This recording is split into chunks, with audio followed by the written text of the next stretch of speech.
football on WCLU 103.1 FM and AM 1490. And video streaming free at WCLUradio.com and on the Glasgow Scotties and WCLU YouTube channels. Glasgow Scotties football brought to you by Don Franklin Auto, McDonald's, The People's Bank, Hardee's, South Central Rural Telecommunications Cooperative, Applebee's, Aero Safety, TJ Regional Health, La Nacional Restaurant, Kentucky Farm Bureau Agent Joe Myers, and Baird Private Wealth Management in Glasgow. Playtime's over, boy.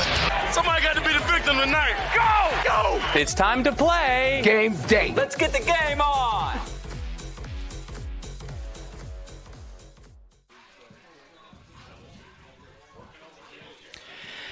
Good Thursday evening, everybody, and welcome here to the campus of Glasgow High School here at Hank Royse Stadium, where the Glasgow Scotties are about to open up district play tonight as they entertain the Adair County Indians. Joe Myers, soon to be joined here by Larry Alexander and Bruce Dubuque for our broadcast. It's going to be a damp night here in Glasgow. The rain has already begun to fall. We expect to see rain pretty much throughout this contest.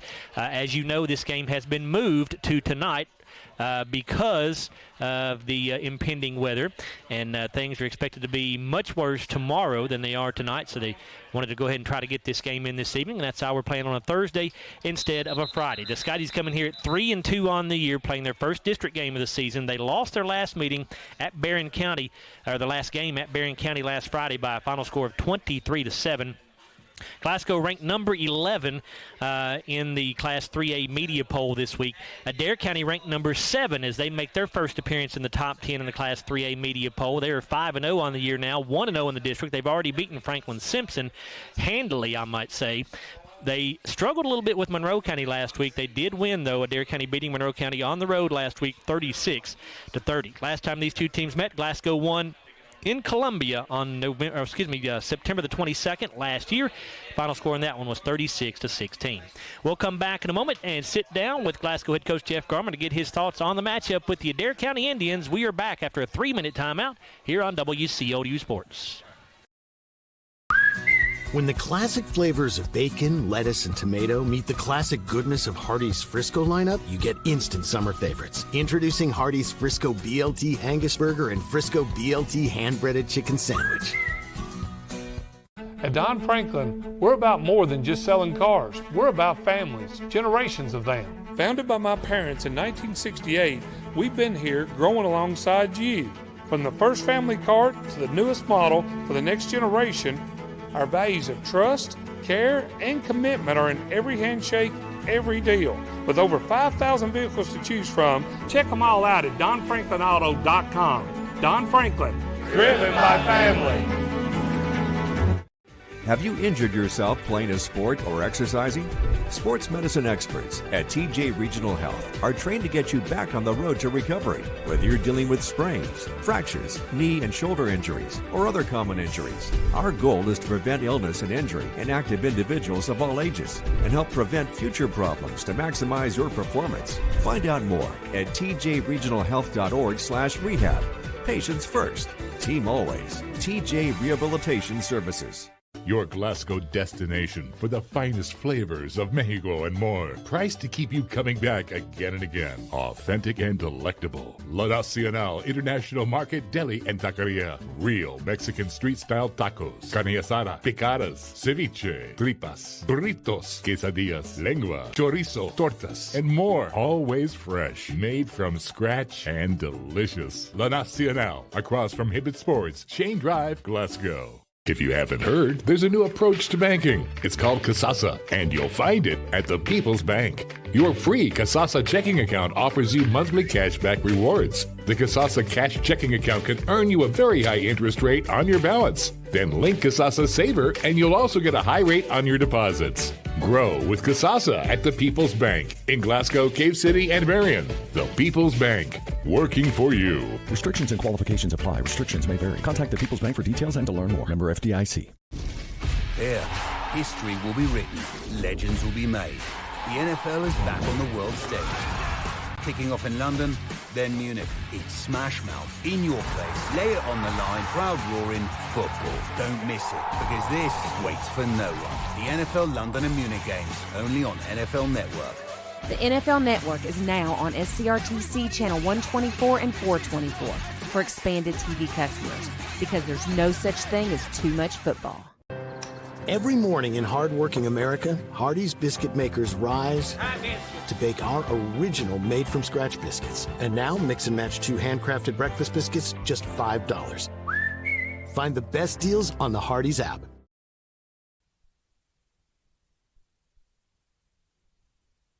Welcome back here to Hank Royse Stadium. We're now joined by Glasgow head coach Jeff Garman here on the Don Franklin Auto Countdown to Kickoff show. His team about to take on the Adair County Indians in the opening game of district play for the Scotties. And Jeff, it's been a really wet week as far as the afternoons are concerned, and probably maybe a little challenge for practice. What kind of things have you all had to do, adjustments maybe you've had to make in practice this week? We were able to go outside on Monday, and then we had to go indoors on Tuesday. I think we're going to try to get outside on Wednesday, so we just got to kind of play it by ear and see how it goes. It's not as much right now as the rain as it is the lightning that's not allowing us to be able to go outside.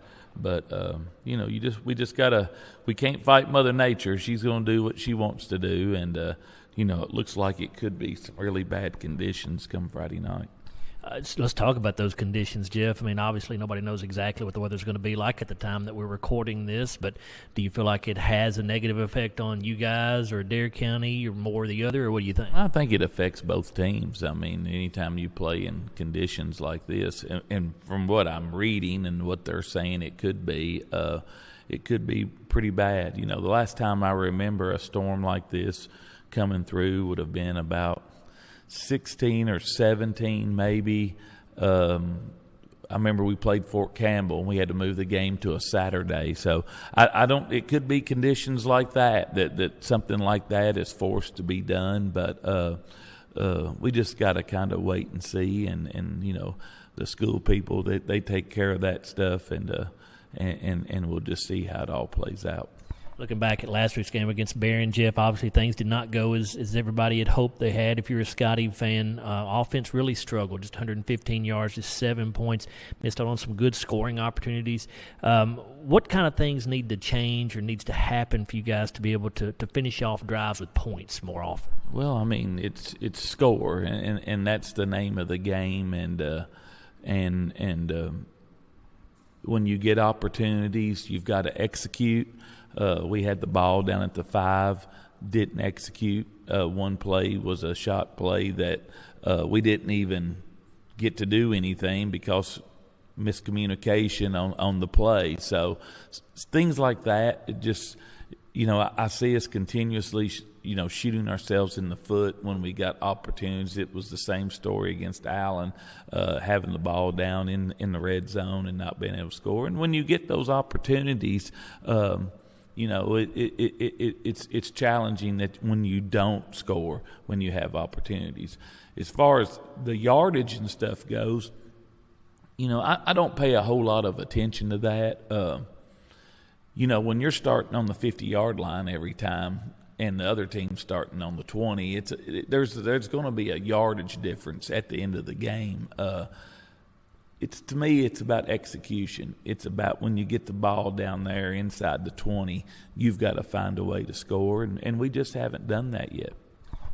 Campbell left the game in the fourth quarter with an injury. I know you've mentioned that Jarek Martins is kind of dealing with an injury right now as well. What are the status as of now? What you know right now? What's the status for those guys? Well, as of right now, I mean it's kind of unknown in the air. I think Jarek's supposed to practice today. I'm not for sure on Cameron how he's feeling, but they're both up. They're both moving around. They're both doing things. It's just some more. I want to use the word tightness more than anything. So, we'll just see how the week plays out and see if they're good to go or not. You guys were really intentional about getting Jarek Martin more touches last week, Jeff. Used him as a wildcat quarterback, line him up in the backfield some. Did you like what you saw of that, and do you think we'll see more of that going forward? Well, I mean, I like that Jarek had the ball in his hands and had opportunities to make plays. And when he did, for the most part, it seems like he did make plays. And that's a good thing. You know, we were still able to throw the ball to him. We were able to use his legs some and him running the ball. And I feel we have to keep him involved. But we can't take away from the other players and that they still have to get their production to go along with Jarek. So it's a fine line of where we're at. And, but, you know, when you've got playmakers, you want to get them the ball and give them opportunities. And I thought Jarek took advantage of those opportunities Friday night. First 5 games, obviously you want to win them, Jeff, but in the reality, they really don't mean a whole lot. But now that changes tonight. It's your first district game. You start playing for postseason seeding.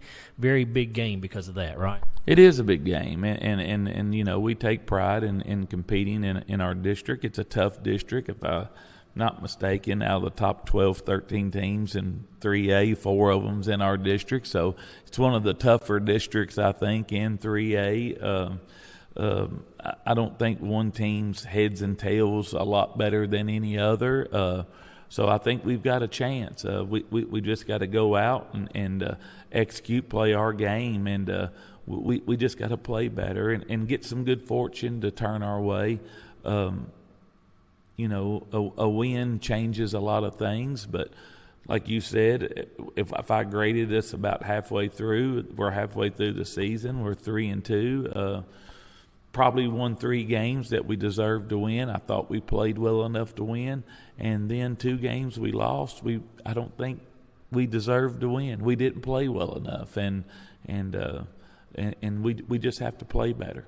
First thing that stands out to me about Adair County when I look at them, Jeff, is their experience. They've got 18 seniors. They return 9 starters on offense. They return 8 starters on defense from last year's ball club. Seems like you guys have faced that all year long. Seems like everybody's had more experience. So this will be another game when you guys will have to overcome that, won't it? Well, it will, and you know that's kind of becoming the motto. It was said during the Monroe County game. It was said during the Allen County game. It was said during the Barron County game. It was said during the Adair County game. I think Hart County is going to put a bunch of seniors out there on the field again too. So, you know, when you look at things from that perspective, you look over time, and you know, teams have teams every so often come up, and they're good groups, and they have good teams. It just so happens we've got a lot of them on our schedule right now, and where we're a team that has 6 seniors, and we're fighting for our lives and playing a lot of players that are inexperienced and getting their first opportunities, and you know, our kids are battling. They're battling. I thought they played well in the second half last week. We just got to put a game together where our offense and our defense is playing at the same time, at the same level.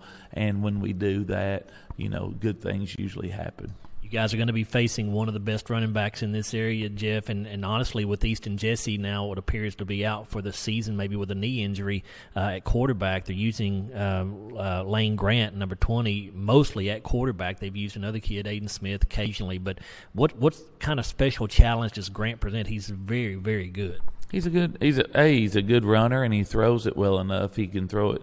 He doesn't throw a lot of in between balls. He's either going to throw it real short or he's going to throw it long. He's got a strong arm. If I'm not mistaken, I think he threw for over 250 yards last week. Not to mention he rushed for over 100. So he's an issue, and it starts with him, and you've got to keep him under check, and you've got to check out number 0. He's a really good receiver. He gave Monroe County a lot of problems last week, but you know, we just got to play our game. We faced him last year. I mean, he quarterbacked against us last year, and you know, if you remember that game, we tackled in space and we didn't give up any big plays, and we ended up doing okay. So you know, we've got to keep that same mentality of you know, don't give up big plays. and go tackle. Tackling, I mean, is a premium. When you tackle well, you play well, and when you score, for me, I go back and look at different things, but I look over the last 10 years, and we've lost somewhere around 30 games, and I think in 25 of the 30 losses, we didn't score 21 points. Scoring points is a big thing, and it takes so much pressure off of everyone when you do score, and it seems like that magic number is around 21. When you can get 21 points, you're in a pretty good position, and when you don't, man, you're really asking your defense to play exceptional. And last week we got turnovers. We did everything we needed to do but score, and you go through periods like this sometimes where you just struggle on offense, and it's okay if you're not self-inflicting some of your wounds. I feel like we are self-inflicting some of our wounds by either turning the ball over or getting a holding call in an inopportune time, or lining up offsides, or illegal shift, or whatever you want to call it. I've about seen it all so far this year, that we've kind of just hurt ourselves. So if we dig in and play a clean game, and I think there's potential for us to really get some wins behind us here for the next few weeks. Good luck tonight, Jeff. Thank you. That's Scotty head coach Jeff Garman. When we come back, we'll be joined by Larry Alexander and Bruce Dubuque. We'll also give you the starting lineups here on the Don Franklin Auto Countdown to Kickoff show. We're back after a 3-minute timeout on WCODU Sports. They say that breakfast is the most important meal of the day. Well, they are correct. Roll into a good morning with our warm toasted bagels. It's breakfast worth waking up for. Ba-da-ba-ba-ba. I'm Dan Fouch, branch manager at Baird Private Wealth Management in Glasgow. Our office recognizes that football and retirement share more similarities than you might think. The head coach, that's you. You are the ultimate decision maker when it comes to your finances. A successful retirement happens with support of a financial advisor, and that's where the quarterback comes in. A quarterback and financial advisor both pay close attention to the details and make the correct adjustments so that goals can be met. Call our office and speak with a financial advisor who can help you execute the plays to win in retirement. So Aero Safety is an international safety consulting company based right here in Glasgow, Kentucky. We offer a wide variety of services, ranging anything from safety training to administrative services like policy procedures. It's any manufacturing, any industry around our area, we can apply that. And we can also make everything site-specific to the customer. So we make sure we're incorporating the company's policies, procedures, applicable hazards, equipment, things like that, that it's make it more relevant and engaging for the customer. Aero Safety is here to keep your employees safe and keep your business headed in the right direction. Since 1980, Applebee's has been bringing great food and big smiles to Kentucky neighborhoods just like yours in Glasgow. Their extensive menu of delicious comfort foods has something for everyone to love. And Applebee's loves to support the community and cheer on the Glasgow Scotties. Remember to stop by Applebee's on any Scotties game night in your Scotties attire and get 10% off your meal and non-alcoholic beverages. Eating good in the neighborhood at Applebee's, just off Happy Valley Road across from Walmart. It's been an amazing 33 years. I've been blessed to have someone by my side that I can count on no matter what. Like 3 years ago when I had that car accident, you really came through for me. So I just want to say thank you, Alan, for being my Farm Bureau insurance agent. Kentucky Farm Bureau, big on commitment. Oh, he's been great too. At Don Franklin, we're about more than just selling cars. We're about families, generations of them. Founded by my parents in 1968, we've been here growing alongside you. From the first family car to the newest model for the next generation, our values of trust, care, and commitment are in every handshake, every deal. With over 5,000 vehicles to choose from, check them all out at DonFranklinAuto.com. Don Franklin, driven by family. They say that breakfast is the most important meal of the day. Well, they are correct. Roll into a good morning with our warm toasted bagels. It's breakfast worth waking up for. Ba-da-ba-ba-ba. Back here at Hank Royse Stadium on the campus of Glasgow High School, Joe Myers, Larry Alexander, Bruce Tribune along with you. Let's give you the starting lineups for Glasgow and Adair County. These lineups brought to you by TJ Regional Health here on the Don Franklin Auto Countdown to Kickoff show. Let's tell you first for the Adair County Indians, starting on offense at left tackle, it's Braden Bennett, a 6'2", sophomore. The left guard, Jace Jones, a 6'2", 305 senior. At center, Kyler Burton, a 5'11", 275 senior. Right guard, Nathan Maynard, a 6', 210 senior. That right tackle, Jordan Smallwood, a 6', 250 senior. Wide outs are Solomon Stonebreaker, a 5'11", 155 senior. Caden Wasson, a 5'11", 175 senior. Brylan White, a 6', 165 senior, and Jaden Miller, a 6', 165 senior. Running back, Lane Grant, a 6', 195 senior. And starting at quarterback, Easton Jesse. We were under the impression earlier in the week that Easton would not be playing, but he is dressed out, and Easton Jesse will start tonight. He's a 6'1", 180 senior. Defensively for the Indians, at tackle, you've got Jace Jones and Braxton Brown. Brown, a 6'2", 270 senior. The defensive ends are Malin Coblentz, a 5'10", 210 junior, and Deshaun Crowdis, a 6'1", 210 senior. Linebackers are Lane Grant, Nathan Maynard, Ryder Rogers, he's a 5'10", 215 junior, and Tristan Mullins, a 5'11", 185 sophomore.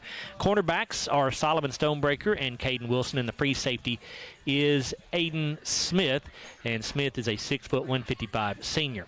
Head coach for Adair County, Steve Stonebreaker. In his second season with the Indians, he has a record of 12-4.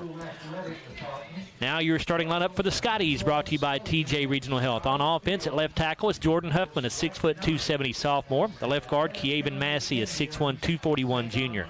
At center, Parker McGowan, a 6'2", 344 senior. Right guard, Justice Payton, a 5'7", 220 senior. The right tackle, Javion Twyman, a 5'10", 225 junior. Tight end, Grayson Bartley, a 6', 160 junior.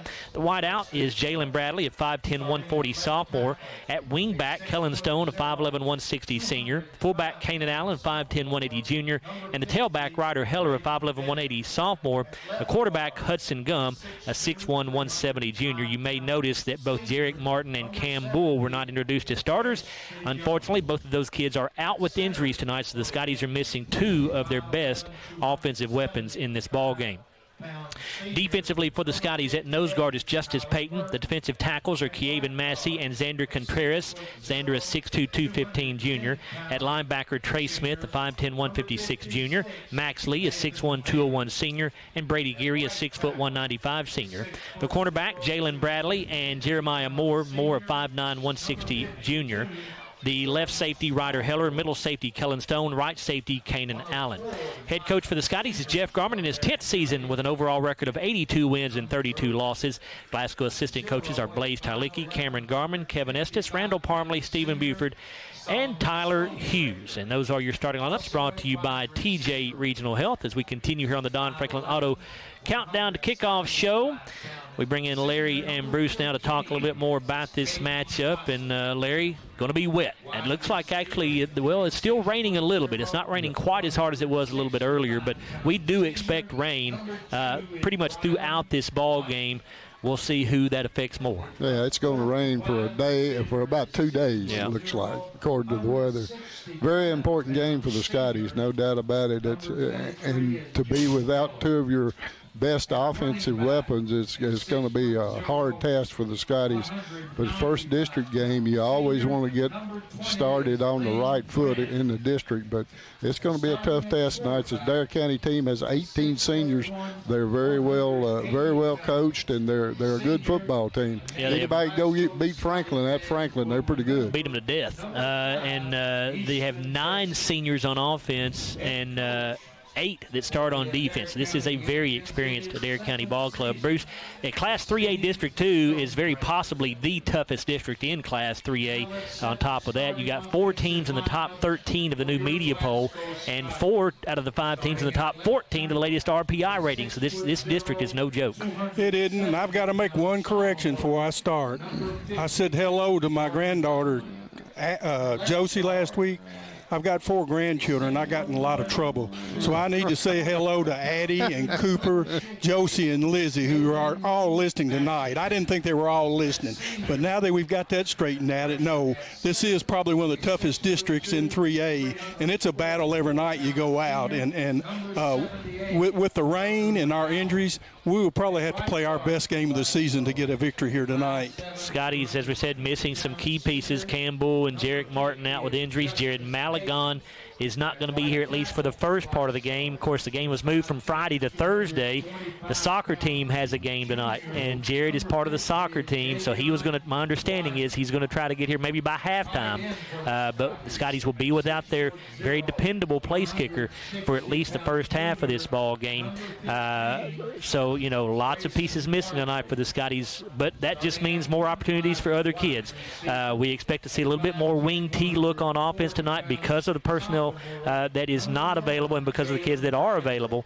Also going to see kind of a running back by committee approach, we understand, from what we've heard from Coach Garman. So, Larry, the Scotties trying to rebound off that disappointing performance at Barron County. The offense managed just 7 points. They only had 4 first downs, 115 total yards, only had the ball for 34 plays in 15 minutes and 34 seconds. Yeah, well, it's been a season so far of missed opportunities. Even with the first three wins of the season, we have missed a lot of opportunity to score. And then against Allen County and Barron County, we missed numerous opportunities to score. You get it first down and goal at the 5-yard line, 6-yard line, and can't score. You got some problems, and we got to get those problems fixed. Jeff hit on it in the pregame. You got to score some points to win. You got to put the ball into the end zone. Let's go ahead and wrap up our Don Franklin Auto Countdown to Kickoff show. When we come back, we'll be just about set for football for you here from a damp Hank Royse Stadium here in Glasgow. We're back after a 3-minute timeout here on WCLU Sports. Your Glasgow destination for the finest flavors of Mexico and more. Priced to keep you coming back again and again. Authentic and delectable. La Nacional International Market Deli and Taqueria. Real Mexican street-style tacos. Carne asada, picadas, ceviche, tripas, burritos, quesadillas, lengua, chorizo, tortas, and more. Always fresh. Made from scratch and delicious. La Nacional. Across from Hibbett Sports, Shane Drive, Glasgow. Have you injured yourself playing a sport or exercising? Sports medicine experts at TJ Regional Health are trained to get you back on the road to recovery. Whether you're dealing with sprains, fractures, knee and shoulder injuries, or other common injuries, our goal is to prevent illness and injury in active individuals of all ages and help prevent future problems to maximize your performance. Find out more at tjregionalhealth.org/rehab. Patients first, team always. TJ Rehabilitation Services. If you haven't heard, there's a new approach to banking. It's called Kasasa, and you'll find it at the People's Bank. Your free Kasasa checking account offers you monthly cashback rewards. The Kasasa cash checking account can earn you a very high interest rate on your balance. Then link Kasasa Saver, and you'll also get a high rate on your deposits. Grow with Kasasa at the People's Bank in Glasgow, Cave City, and Marion. The People's Bank, working for you. Restrictions and qualifications apply. Restrictions may vary. Contact the People's Bank for details and to learn more. Member FDIC. There, history will be written. Legends will be made. The NFL is back on the world stage. Kicking off in London, then Munich. It's smash mouth, in your face, lay it on the line, crowd roaring, football. Don't miss it, because this waits for no one. The NFL London and Munich games, only on NFL Network. The NFL Network is now on SCRTC Channel 124 and 424 for expanded TV customers, because there's no such thing as too much football.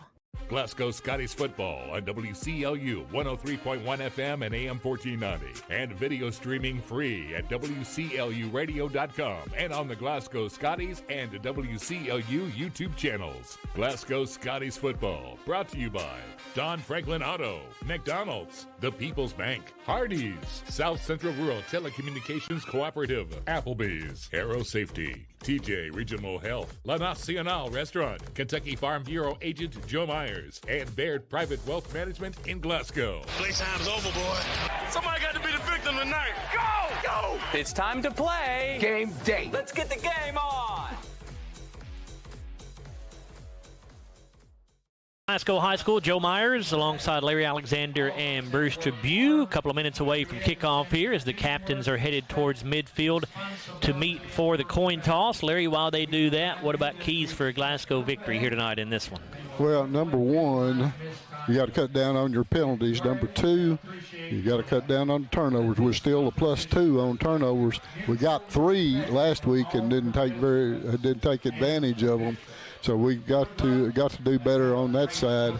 And defensively, we got to stop the run. You got to stop Lane Grant. He's their man, and you got to put him on the ground if you're gonna win this game. And what about the series record, Larry, between Glasgow and Adair County? The 17th meeting between these two schools. Series stands 15-1 in favor of the Scotties.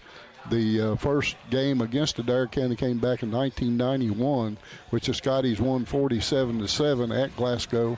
Of course, the last game was last year, 223. Glasgow won at Adair County by a score of 36-13. Only loss to Adair County came in 1997 by a score of 20-13. Thank you, Larry.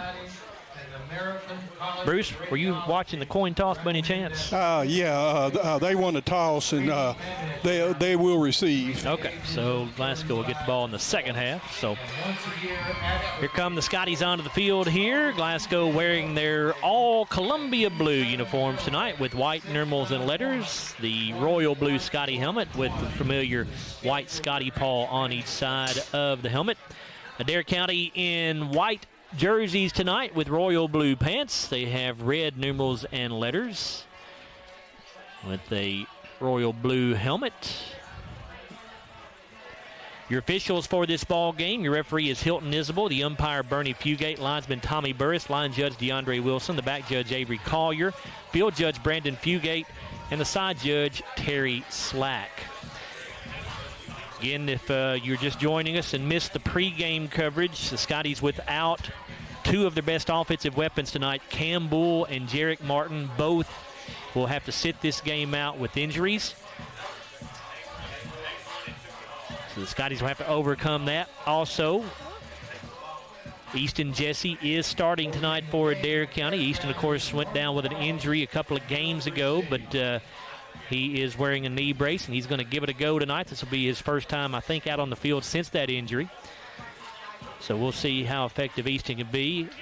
I'm surprised if he runs the ball a whole lot. Of course, Easton, when he's healthy, is a pretty good runner. Yep. But we'll see how active he's able to be running the football tonight. Probably not much if I had to guess, but we'll see. I wouldn't think so, but he is a really good runner when he's healthy. There's no doubt about it. He really read the ball well at Glasgow. We told you the Scotties also without Jared Malagon, their place kicker, at least for the first part of this game. Because the game was moved from Friday to Thursday, the soccer team had a game tonight, and Jared is part of the soccer team. So he was hoping, my understanding is, to be here maybe around halftime. But for the time being, Kanan Allen will kick it away for the Scotties. Lane Grant and Solomon Stonebreaker back deep to receive the kick for Adair County. Allen approaches, and we are underway. It's a short end-over-end kick, fielded at the 25-yard line by Stonebreaker. He's out across the 35 to 40, and he's gone. 40, 30, 20, 10, 5, end zone, touchdown Adair County. Boy, that was right up the middle. He just took the football, and it bounced one time. He picked it up and just, boom, right up the middle, and nobody touched him. You're right, Larry. He did not get touched at all. So 11 seconds into this, and the Scotties already going to have to dig out of a hole. They trail 6-0 here, and on for the PAT for Adair County is going to be Blaine Barden. How far was that? 75. 75.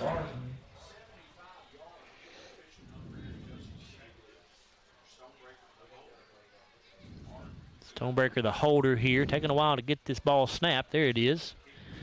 Kick by Barden is up, and it is wide left. No, it is good. I'm sorry. It's good. Boy, I thought it was wide left. It did look like it. So it did make it inside that upright somehow. 11:49 to go in the first quarter. We're going to stay right here with Adair County on top by a score of 7-0 after a 75-yard kickoff return on the opening kick by Solomon Stonebreaker. He is the son of head coach Steve Stonebreaker. Steve Stonebreaker, of course, in his second year at Adair County, but he spent a few years at Casey County when Glasgow and Casey County were in the same district. So we're familiar with Coach Stonebreaker's style. What was the kicker's name again? The kicker's name was Blaine Barden, Larry. Bardin.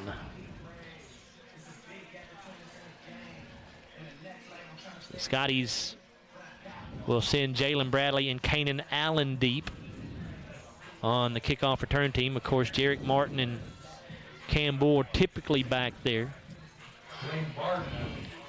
Well, that's the first time I can remember a kickoff run back in a long time against us. I'm sure it's happened in the in the past, but I can't remember it. So Barden approaches. And it's a squib kick fielded by Landon Martin at the 35. He's across the 40, 45. Makes a good move to the outside and cannot slip a tackle there at the 47-yard line. They may give him progress to the 48. We'll see where they spot it. Either way, pretty good field position for the Scotties to start this opening drive for them. Yeah, that was Lane Grant on the tackle, 6'1", 195 senior for Adair. They will say he's down at the 47, so Scotties start there at their own 47. Jalen Bradley, the wing back here on the right side. The backs are, I believe that's Ryder Heller in the backfield there with Kanan Allen as the rain comes down here at Hank Royse Stadium. Here comes Bradley in motion. Going to give it off to Allen up the middle. Kanan slips a tackle at the line of scrimmage. He crosses midfield into Adair territory, and he'll go down at the 47-yard line. Good pickup on first down for the Scotties. Yeah, Lane Grant in there to make that tackle. That's his second in a row. Pickup of 6 there for Kanan. 2nd and 4 for the Scotties at the Adair 47-yard line. Heller and Allen again split in the backfield. Bradley goes in motion to the right side. Moore is the wide out to the right. Hudson Gum gives this off to Allen again this time, and he will take it up the middle for a gain of 3, maybe 4, and they will say it's a first down. He got just enough. So a 4-yard pickup. It'll be 1st and 10 Scotties. That's a Baird Private Wealth Management first down. Number 7, he made that tackle, J.C. Jones, 6'2", 305-pound senior. And by the way, that opening kickoff that was taken back by Adair County, that kickoff was brought to you by Ralphie's Fun Center. They're at 702 Happy Valley Road in Glasgow. Go visit them. Bradley, the wing back on the near side. Allen and Heller again in the backfield. They're split. There goes Bradley in motion. Going to pitch this out on a quick pitch to Heller. He's around the corner, 40, and he's going to be cut down at the 36-yard line. Another good pickup there. I think that was Kellen Stone, wasn't it? Oh, was it Kellen Stone? Yep, you're right. Yeah. Kellen puts his jersey up under his pads. It's difficult to see his number sometimes, but you're right. I was looking at him, and I didn't pick up who got the tackle. So now you've got Stone and Bradley as wingbacks on either side. Allen is the lone fullback, or the lone back here. Got a wideout each way as well. Gum. Got to give it off to Allen up the middle. Nothing doing here. He's met at the line of scrimmage and driven backwards. It'll be no gain on the play. It'll be 3rd down and 2. There's number 56, Nathan Maynard, on the tackle. He's a 6'2", 210 senior.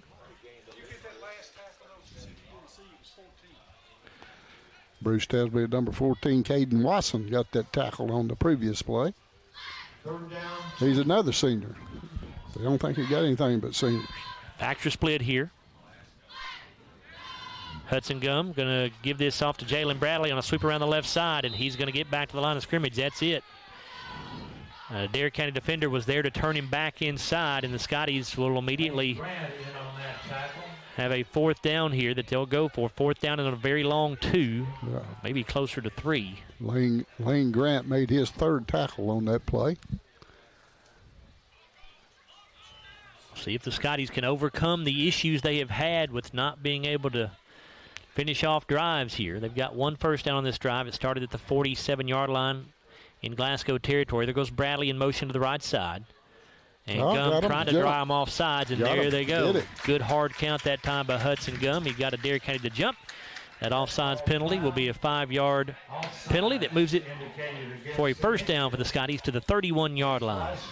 Yeah, I think the Scotties have been stopped on downs more this year than I've ever seen. That is a Baird Private Wealth Management first down there. 31-yard line. Backs are split. Heller goes in motion. They'll pitch it to him around the left side. Now cuts back to the inside, and Ryder lowers his shoulder, and he'll go down around the 26-yard line there as he's tripped up after a 5-yard pickup. Number 1, Aiden Smith on that tackle, 6'1", 155 senior. Second down 5. Second down 5. Rain coming down at a pretty good clip here. Not pouring by any means, but it's not a light rain. Gum under center with a wing back each way. Going to pitch it off to Jalen Bradley. And he is going to get tackled for a big loss back at the original line of scrimmage at the 31-yard line. Yeah. They could have got Kellen Stone for a block in the back, but they didn't. They didn't throw the flag. Third down and 10 after the 5-yard loss there. 7:36 to go in the first quarter. Adair County leads 7-0. They took the opening kickoff back 75 yards for a touchdown. And Ryder Rogers was on that tackle, 5'10", 215 junior. Stone and Allen will line up in the backfield this time. Bradley, the wing back on the left. Jeremiah Moore, the wide out to the right side. They motion Stone, give it off underneath the Bradley inside with it, and he'll get it down around the 27-yard line, I think. Maybe the 26. Let's see where they put this down. It'll be at the 27-yard line. A pickup of 4. 4th down and 6 here for the Scotties. Yeah, number 28, Tristan Mullins on that tackle, 5'11", 185, and a sophomore.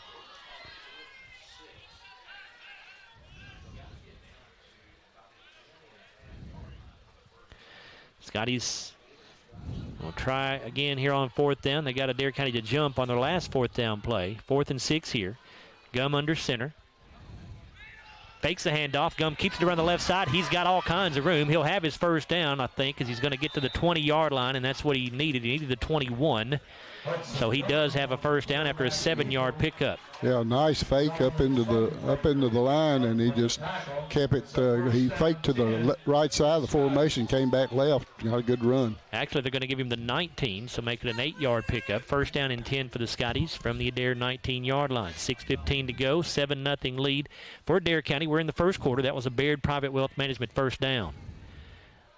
Gum under center, backs are split. Here's the give to Kanan Allen up the gut with it. And Kanan will get a yard or two.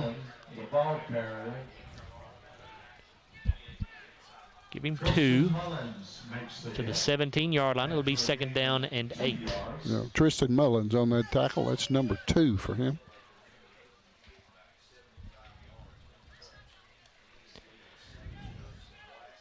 Moore goes wide to the right side. Wing backs are Bradley and Stone. Fullback is Allen. There goes Bradley in motion to the right.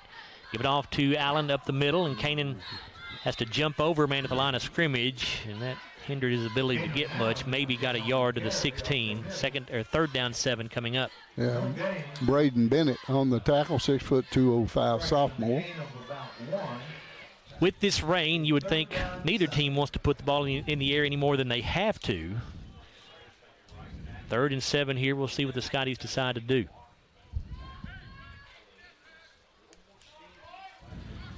Again, Moore the wide out to the right side. Stone lines up in the backfield with Allen this time. Bradley the wing back on the left. They'll put him in motion.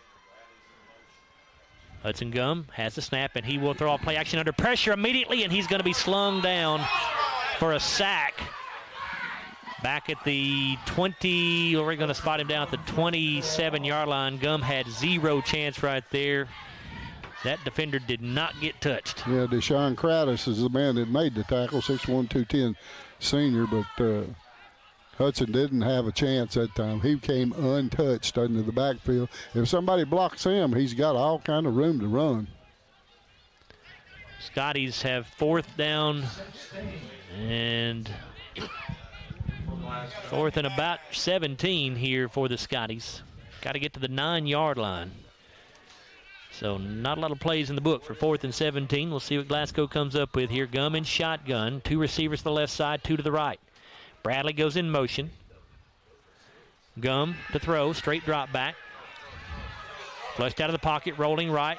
Hudson going to try to run with it down the right sideline, and he's not going to make it. takes a hit as he goes out of bounds, and the Scotties will turn the football over on downs. And the old bugaboo of not being able to finish off drives with points continues for the Scotties. I think that was number 1, Aiden Smith, on that tackle. It's his second.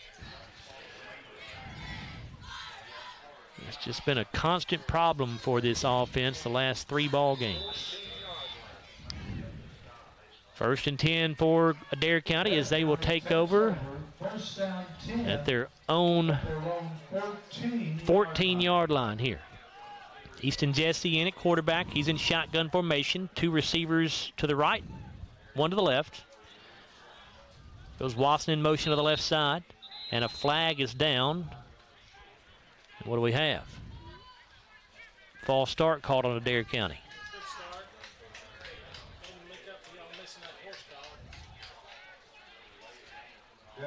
Five-yard penalty moves the ball back to the 9-yard line. It will be 1st and 15. 3:30 to go here in the first quarter of play. Adair County leads 7-0. Jesse will sit up under center now. Grant, the lone running back, going to give it to him. He'll go off right tackle. Grant makes the man miss. Now going to be gang tackled as he gets to about the 15, maybe the 16-yard line. Yeah, that's number 60, Kevion Massey, for the tackle, 6'1", 241 junior. Give him the 16, so pickup of 7 yards there. It'll be 2nd down and 8.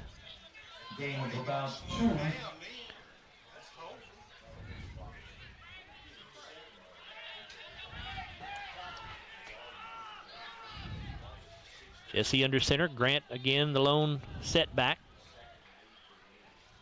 1 receiver each way. Now wingback sets up on the left side. Jesse hands it off to Grant, trying to get around the left corner. Scotties play it very well. Going to stack him up in the backfield for a loss. Or at least no gain for sure. Looks like Kanan Allen in there on the bottom of that pile. That's a good stick for him. His first tackle, 5'10", 180 junior. They will say he made it back to the line of scrimmage, so it'll be 3rd down and 8. Yeah, big play for the Scotties right here. Field position on their side if they can make them punt.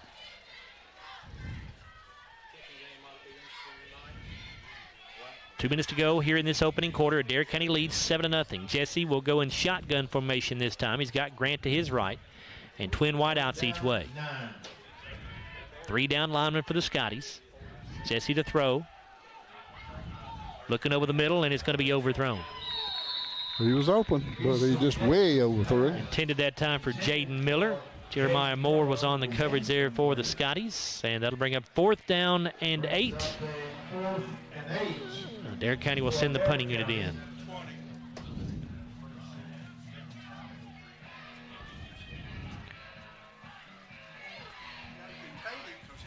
Clock stopped with 1:43 to go in the opening quarter with Adair County on top 7-0. If you're just joining us, they took the opening kickoff back 75 yards for a touchdown.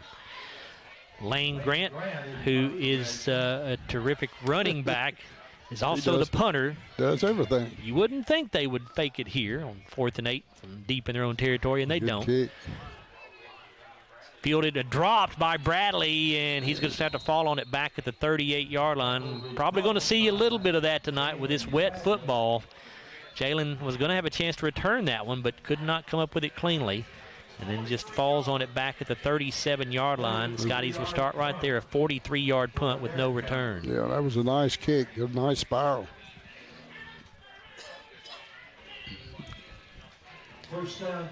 Glasgow gets it back, trailing 7-0, 1:35 to go in the opening quarter. Rain continuing to fall here at Glasgow High School. Stone in the backfield with Allen. Bradley, the wing back here on the near side. Quick pitch to Stone, trying to get around the left corner, and he's met in the backfield and going nowhere. He's going to lose yardage. Yeah, there's that man again, Lane Grant, 4th tackle. It'll be a loss of a yard back to the 36. Well, actually, loss of 2 yards because the scrimmage, I guess the original line of scrimmage was the 38 instead of the 37, so it's a loss of 2. It'll be 2nd down and 12 here. Well, Grant has to be in very good shape, doesn't he? He plays every play. He's a good basketball player, too. He's just a good athlete. Second down, 12 here for the Scotties. Gum under center. Backs are split. Bradley in motion. They fake to him, give to Allen up the middle, and not much. Got back to the original line of scrimmage, I think, around the 38. So it'll be 3rd down and 10. Deshaun Crowdis on that tackle. That's his second of the night. Gain of about 2.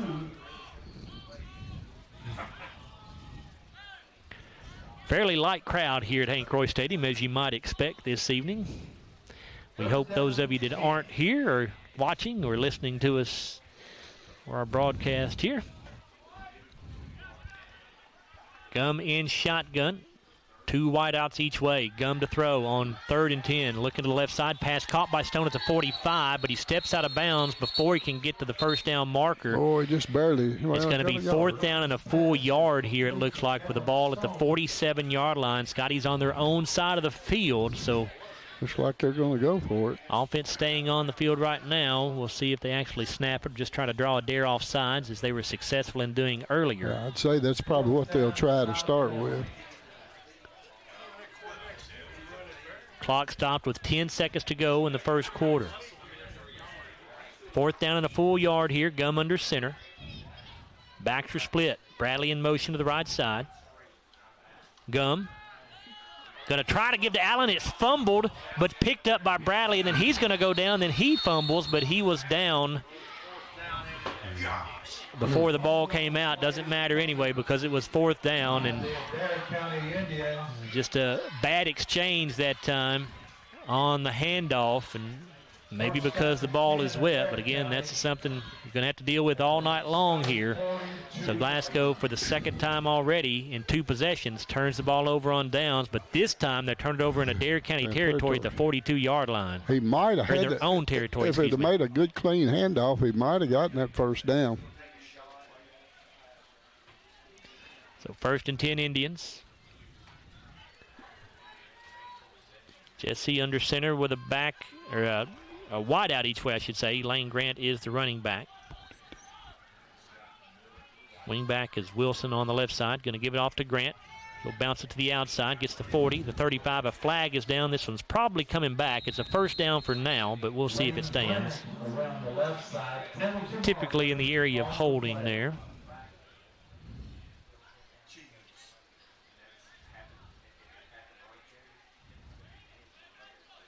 And is actually a block in the back called on Adair County. 10-yard penalty moves the football back to the 50-yard line. It'll be 1st down and 17. At the end of the first quarter, it's Adair County 7. That's the end of the first quarter of play. It's Glasgow trailing Adair County 7-0. We're back after a 1-minute timeout here on WCLU Sports. When the classic flavors of bacon, lettuce, and tomato meet the classic goodness of Hardee's Frisco lineup, you get instant summer favorites. Introducing Hardee's Frisco BLT Angus Burger and Frisco BLT hand-breaded chicken sandwich. So Aero Safety is an international safety consulting company based right here in Glasgow, Kentucky. We offer a wide variety of services, ranging anything from safety training to administrative services like policy procedures. It's any manufacturing, any industry around our area, we can apply that. And we can also make everything site-specific to the customer. So we make sure that we're incorporating the company's policies, procedures, applicable hazards, equipment, things like that, that it's make it more relevant and engaging for the customer. Aero Safety is here to keep your employees safe and keep your business headed in the right direction. Every morning in hardworking America, Hardee's biscuit makers rise to bake our original made-from-scratch biscuits. And now, mix and match 2 handcrafted breakfast biscuits, just $5. Find the best deals on the Hardee's app. 1st and 17 for Adair County as we come back to action here. Lane Grant going to take the handoff, and he's going to get it across midfield to the 44-yard line in Glasgow territory. It'll be 2nd down and 2. Trey Smith on that tackle. It's his first of the night, 5'10", 156 junior. Just underway here in the second quarter. Adair County leading by a score of 7-0. Stats in the first quarter, Glasgow 3 first downs. Adair County did not have one. Scotties 30 yards rushing, 9 passing, a total of 39. Adair County had 7 total yards. That was on rushing yardage only. Jesse under center. The backs are split. Actually in a broken eye formation. They'll pitch it back to Grant around the right side. He cuts it back up at the middle now, and he'll cross the 40 down to around the 37-yard line. It'll be second down, or excuse me, third down and about 4 here. Trey Smith on that tackle, number 2 for him. 3rd and 5, actually, with the ball at the 38-yard line.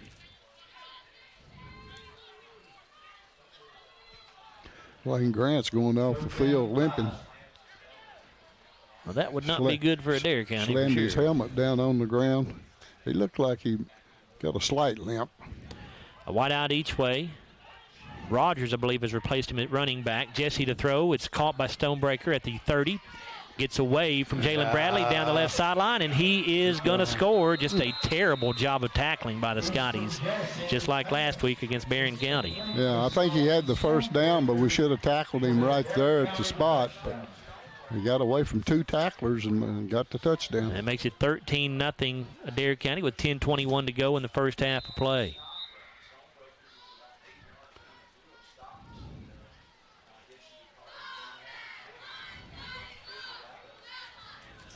Blaine Barden in to try the extra point here.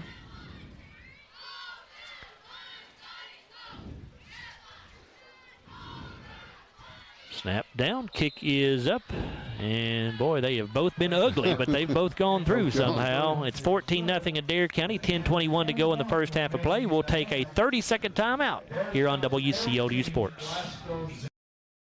I'm Dan Fouch, branch manager at Baird Private Wealth Management in Glasgow. Our office recognizes that football and retirement share more similarities than you might think. The head coach, that's you. You are the ultimate decision maker when it comes to your finances. A successful retirement happens with support of a financial advisor, and that's where the quarterback comes in. A quarterback and financial advisor both pay close attention to the details and make the correct adjustments so that goals can be met. Call our office and speak with a financial advisor who can help you execute the plays to win in retirement.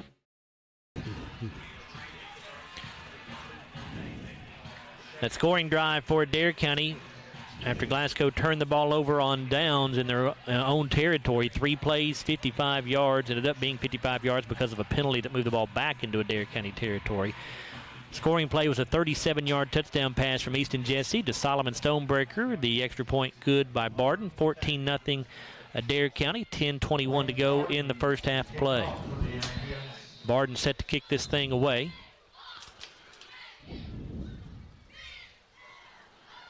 And the kick will be fielded by Jalen Bradley at the 20. He's got the 25 to 30, 35, 40, and he'll be tripped up right at the 45-yard line, it looks like. Deshaun Kratis on that tackle, number 3 for him.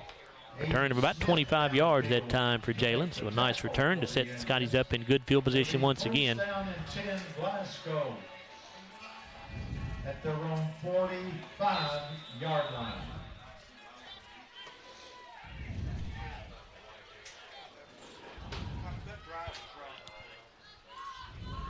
Gum under center. Gives off to the fullback, who I believe was Kanan Allen.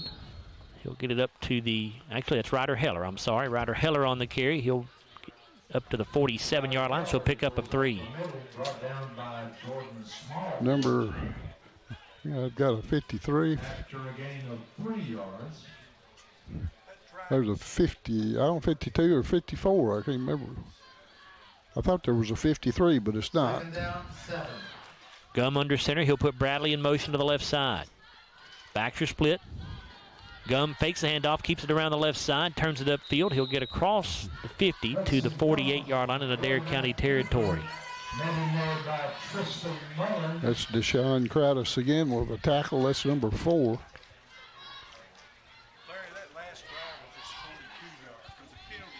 Gain of 3. 42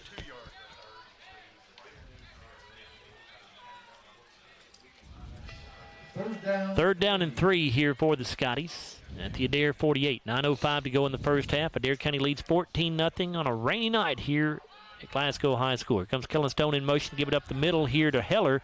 Ryder's got some good running room. He'll have the Baird Private Wealth Management first down across the 45 down to the 40-yard line. Yeah.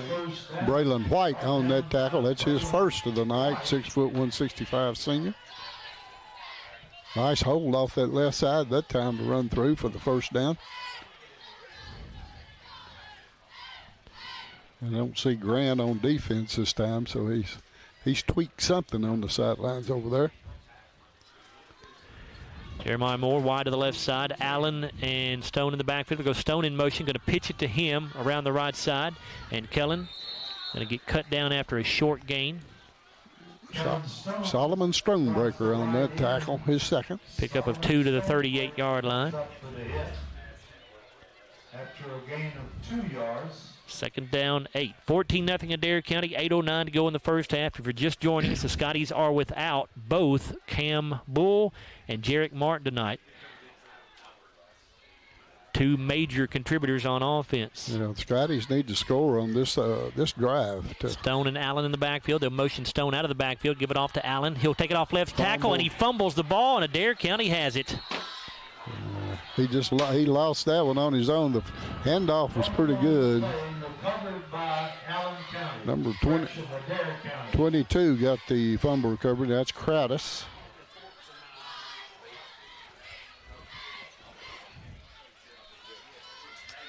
So Adair County will take it at their own 38-yard line, already on top 14-0.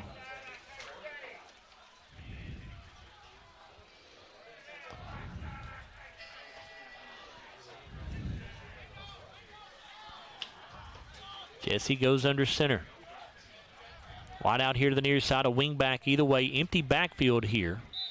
And now timeout going to be called by Adair County with 7:45 to go in the first half of play. It's Adair County 14, Glasgow nothing, and we will take a 30-second timeout. We're back after this timeout here on WCLU Sports. We know there's a big difference between being in a community and being part of the community. That's why here in Glasgow, we cheer on the Scotties. We work hard every day to make a positive impact on the community we call home. Behind our golden arches, we strive daily to serve delicious food and treats. If you could only smell this McDonald's ad, you'd smell how delicious this burger and fries really are. Join our McTeam. To learn how, text KY209 to 38000. Benefits include a sign-on bonus up to $500. 7:41 to go in the first half of play. 14-0 lead for Adair County over the Scotties. Glasgow just turned the ball over on a fumble, and so now Adair County takes the field here at their own 38-yard line, first down and 10. Lane Grant is not in the ball game right now for Adair County. He walked off the field with the limp the last offensive series, so we'll see if he's able to come back. Ryder Rogers has replaced him in the backfield.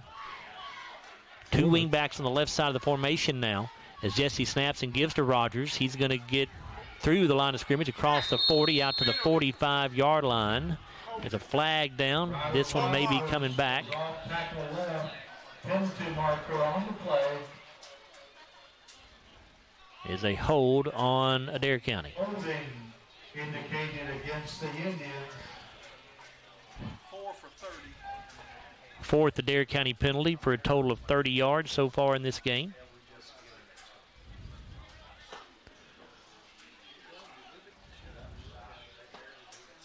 Penalty will move the ball back to the 29-yard line.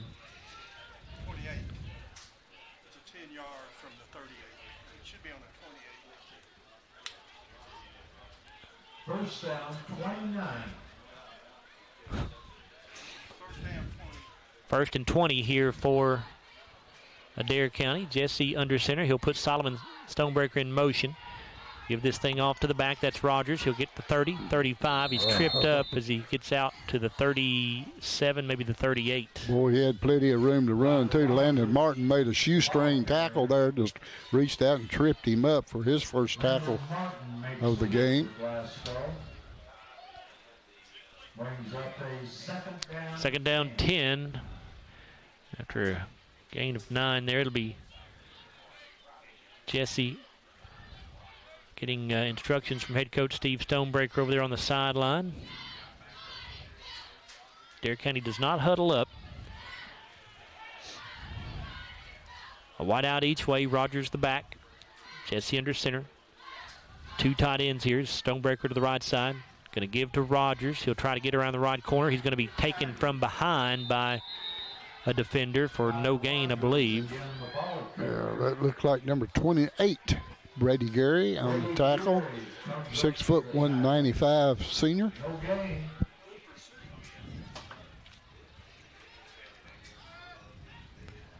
They do give him a yard on the play. It'll be 3rd down and 9 with the ball at the 39-yard line.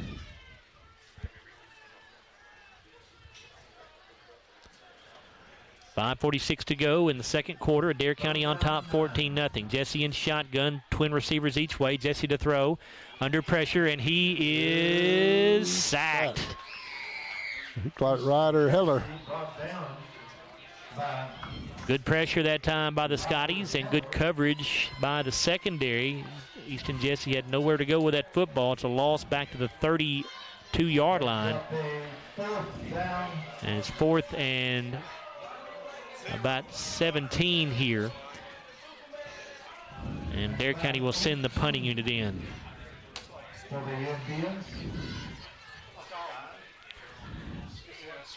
Stonebreaker in to punt it away with Grant out. Lane Grant, the normal punter. But he is injured at the moment. We'll see if he comes back. Pretty good snap. It's a high, short kick. Will bounce at the 50 and take an Adair County roll inside the 40 to the 39-yard line.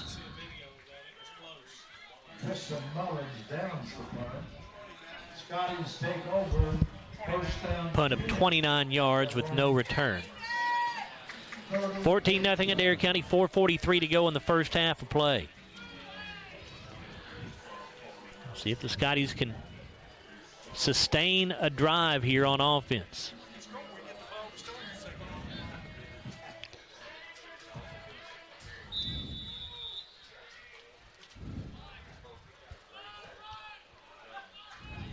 Got Kellen Stone in Wildcat formation here. 3 blockers off to the right side. Going to follow them. He'll try to get around the right corner, and he's going to be brought down. Horse collar. In the backfield, back at the 37-yard line, and Kellen went down awkwardly. Yeah, 28 graphics. Looked like he had a horse collar on that one. Tristan Mullins is the man that made the tackle. Kellen does bounce up, and he looks to be okay, although he did appear to have lost a necklace. I think they broke his necklace. He took it off and handed it to somebody on the sideline. Loss of a yard. It'll be 2nd down and 11. Gum under center. Heller the fullback. Wing back on either side. Give it off to Heller, and he's going to get dropped for a loss. Did he fumble? Did the ball come out? It looks like they're scrambling for it.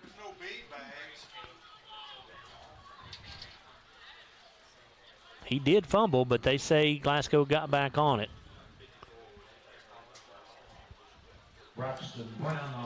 Looks like 52 on that tackle. He's on the other page. That's a Jordan Smallwood, his first of the game. Senior, 250-pounder. No gain on the play. It'll be 3rd down and 11 for the Scotties from their own 38. 3.5 minutes to go in the first half of play.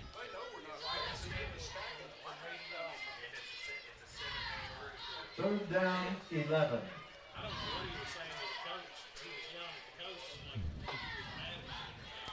Gum in an empty backfield here with 4 receivers off here to the right side, one to the left. They'll throw it out to Bradley, trying to do a wide receiver screen here, and Adair County plays it well. Jalen going to get a couple yards maybe. They're going to just get 1 to the 39. Ryder Rogers on the tackle. That's his second of the game. That drive goes nowhere for the Scotties. They'll have to punt it away after a 3-and-out here. We knew it would be a struggle on offense tonight without Jarek Martin and Cam Bull, and that has certainly proven to be the case here. Adair County has no one back, so I don't know if they're coming after this or if they're just afraid Glasgow may fake it.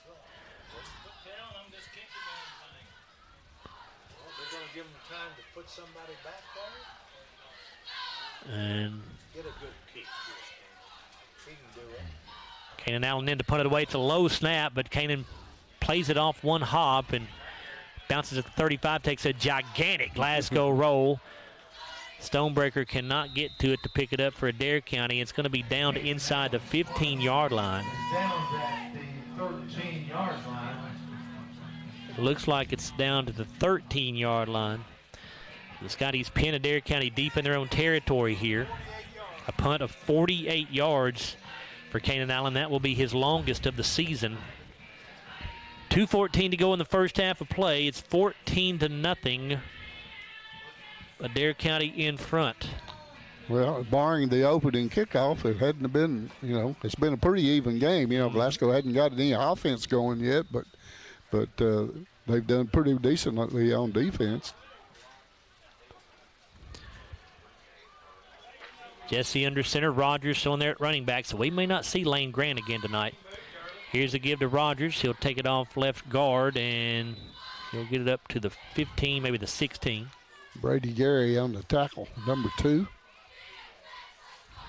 Put the ball down at the 15-yard line. Pick up of just 2 yards. It'll be 2nd down and 8. 2 minutes to go here in the first half of play. Adair County leads 14-0.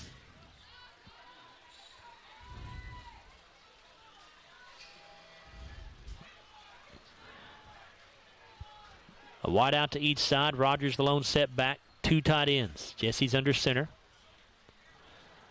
He'll throw off play action. Rolling right. Lets the pass go. It's going to be incomplete. Ryder Heller, the man, I believe, that got in there and maybe broke it up for the Scotties. The intended target that time for Adair County was Brayton Coomer.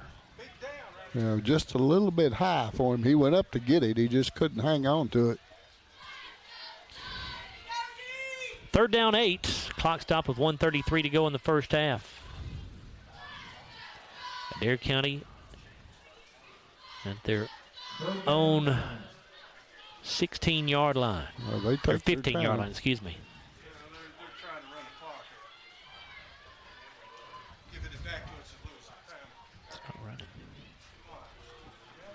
Jesse under center.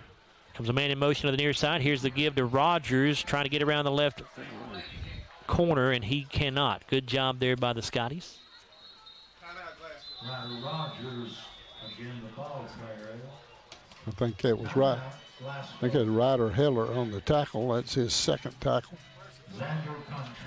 And the Scotties will burn a timeout with 1:24 to go in the first half of play, trailing 14-0. This timeout brought to you by Applebee's. Tonight only, if you wear your Scotties attire to Applebee's, you'll get 10% off your meal and non-alcoholic beverages. Go by and see the folks at Applebee's tonight and eat good in the neighborhood. Again, wear your Scotties attire for 10% off. Be nice to get a turnover right here. It would, Larry. Scotties trail 14-0, 1:24 to go. Glasgow will have 2 timeouts left once they get the football back here. We've had a steady rain throughout this first half.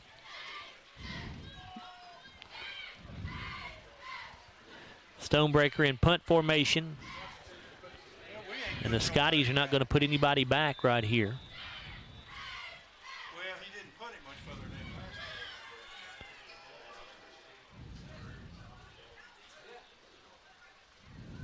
Snap a little high. Stonebreaker brings it down. He gets the kickoff. Bounces at the 34. We'll take an Adair County roll across the 40. And it'll be down at the Adair County 43-yard line. So Glasgow will start this drive in Adair County territory with 1:16 to play in the half, trailing by a score of 14-0. 43-yard line. It'll be 1st and 10 Glasgow from that point. 30-yard punt, no return. I'm trying to pick up Lane Grant on the sidelines, but I can't find him. Earlier he was in that tent, and then he came back out. Scotties will send 2 wideouts each way. Kanan Allen, the lone setback. Hudson Gummins, shotgun. 4-man front for Adair County. And now it's an empty backfield as Allen motions out to the left side. Setting up a screen here. It's going to be caught by Bradley at the 43. He's got the 40. 35-30, 25-20. Let's go. Makes a cut back to the inside, and he's down at the 15-yard line. A touchdown-saving tackle made that time by Solomon Stonebreaker. Yeah, I think if he cuts outside to the sidelines, he may have the touchdown, but didn't do it. He went the other way, and Stonebreaker made his third tackle. Ball at the 14-yard line. 29-yard pickup there on the screen pass. 1st and 10. Glasgow at the Adair 14. 53 seconds to go in the half. Again, Glasgow has 2 timeouts. Gum under center. Backers split. They're going to give it off up the middle to Allen, and Kanan going to get hit and dropped after a very short gain, and Glasgow will burn one of those 2 timeouts right here. Number 44 on the tackle that time for Adair County. That will be Koblenz, Malon Koblenz. 5'10", 210 junior. This timeout brought to you by Applebee's. Make sure you swing by Applebee's tonight and get 10% off your meal and non-alcoholic beverages just by showing up in your Scotties attire and eating good in the neighborhood. Well, it'd be nice to put one in here to score here, and we're going to get the football. We'll come out in the third quarter. If we're going to get in this game, we better do it now. Yep, need to score right here. Thank our sponsors here on WCLU during this timeout. They are Don Franklin Auto, TJ Regional Health, South Central Rural Telephone Cooperative, Baird Private Wealth Management, McDonald's of Glasgow, Aero Safety. Glasgow football also brought to you by Hardee's, Applebee's, Kentucky Farm Bureau Insurance Agent Joe Myers, Ralphie's Fun Center, La Nacional International Market and Restaurant, and by the People's Bank. 2nd down, 9 for Glasgow. 43 seconds left in the half. Gum and shotgun, Heller to his right, 2 wideouts each way.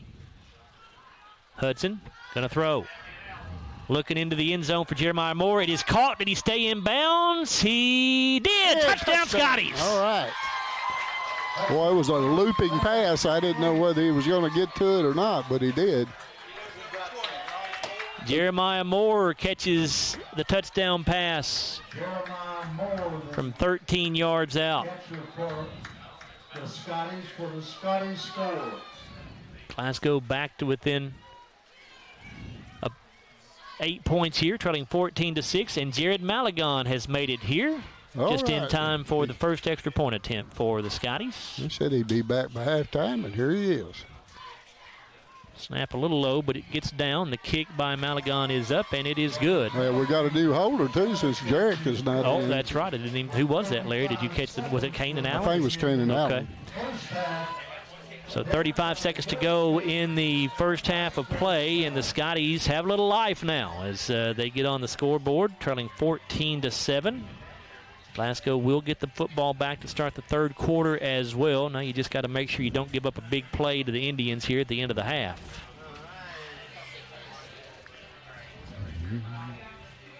Give you the drive here in just a moment. We don't want to give up another kickoff return is number 1.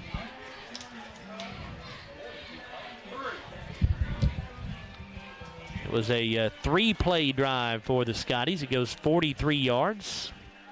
And again, it was a 13-yard touchdown pass from Hudson Gum to Jeremiah Moore.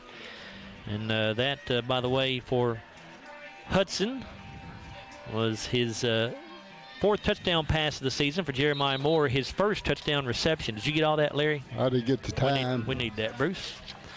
Time was 41 seconds. All right. So Jared Malagon will tee this thing up to kick it away. Well, we don't want to kick it to 0 again, that's for sure. Aiden Smith, Solomon Stonebreaker, the deep men. It's a squib kick. And going to be fielded by Smith back at the 29. He'll cross the 30. It's a 35. 2 flags are down, and Smith now going to be run out of bounds before he can get to the 40-yard line. A 3rd flag comes in. So we've got at least 2 penalties on this kickoff return. I think Kellen Stone's the man that got him down over on the far sideline, but I don't know what these flags are for.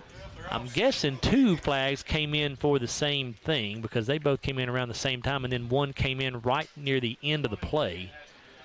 I'm guessing we're looking at 2 separate penalties here, maybe 3, but got 24 seconds left in the half.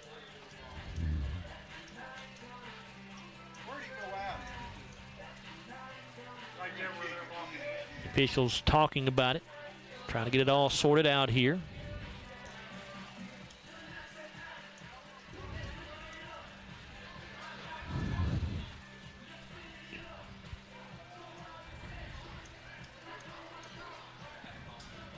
Rain continuing to come down here at Hank Royse Stadium. Lots of umbrellas up in the crowd. Official still talking this thing out. We got 2 flags up here where they're standing and one back where they went out of bounds. I think the official's got it in his hand now.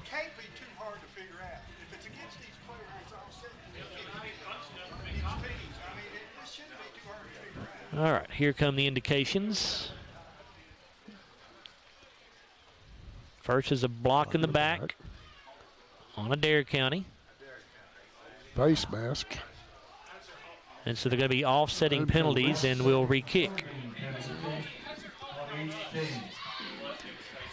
Face mask and a block in the back. That's what the flag was for over on the far sidelines, I guess. So Malagon will re-kick it from the 40-yard line. So the ball will be re-kicked. 24.2 to go in the first half. 14-7 lead for Adair County.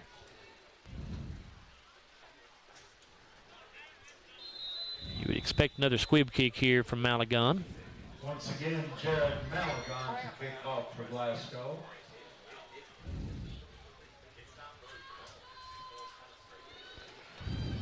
No, he does kick it deep this time. Smith going to field it back at the 20-yard line. 25, 30, 40, and he's gone. 20, 15, 10, 5, end zone, touchdown, Adair County. Wow. 2 in one game. I hadn't seen it in a long time.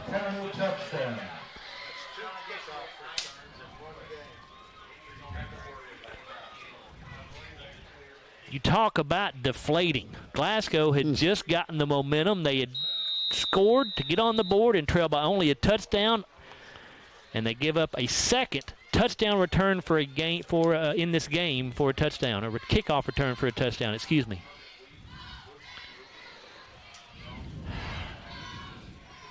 Blaine Barden on for the PAT.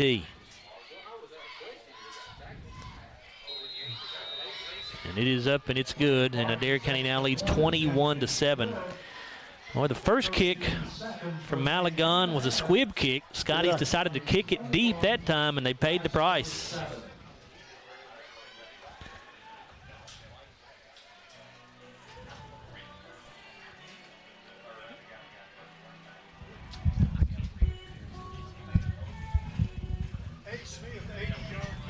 $80-yard kickoff return for Adair County. It was Aiden Smith on the return.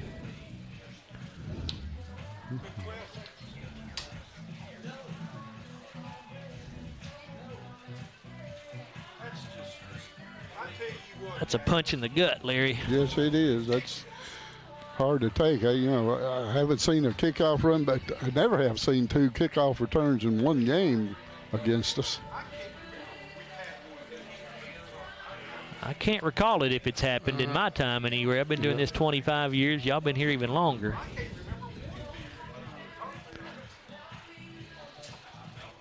Yeah, I don't understand why he didn't squib kick that one. Both the kickoff returns have been, they catch it on full speed and they're just going right straight up the middle. Nobody's touching them.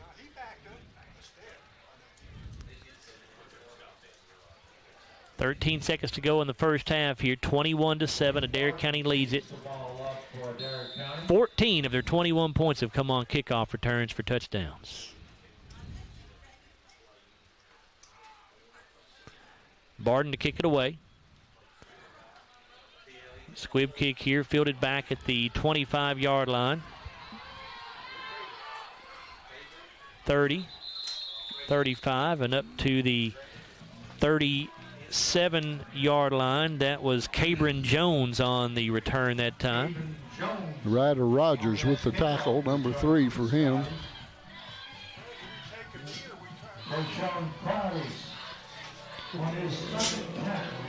Just 6.1 seconds to go here. You would expect Glasgow to just take a knee and go to halftime. They do get the football back to start the third quarter.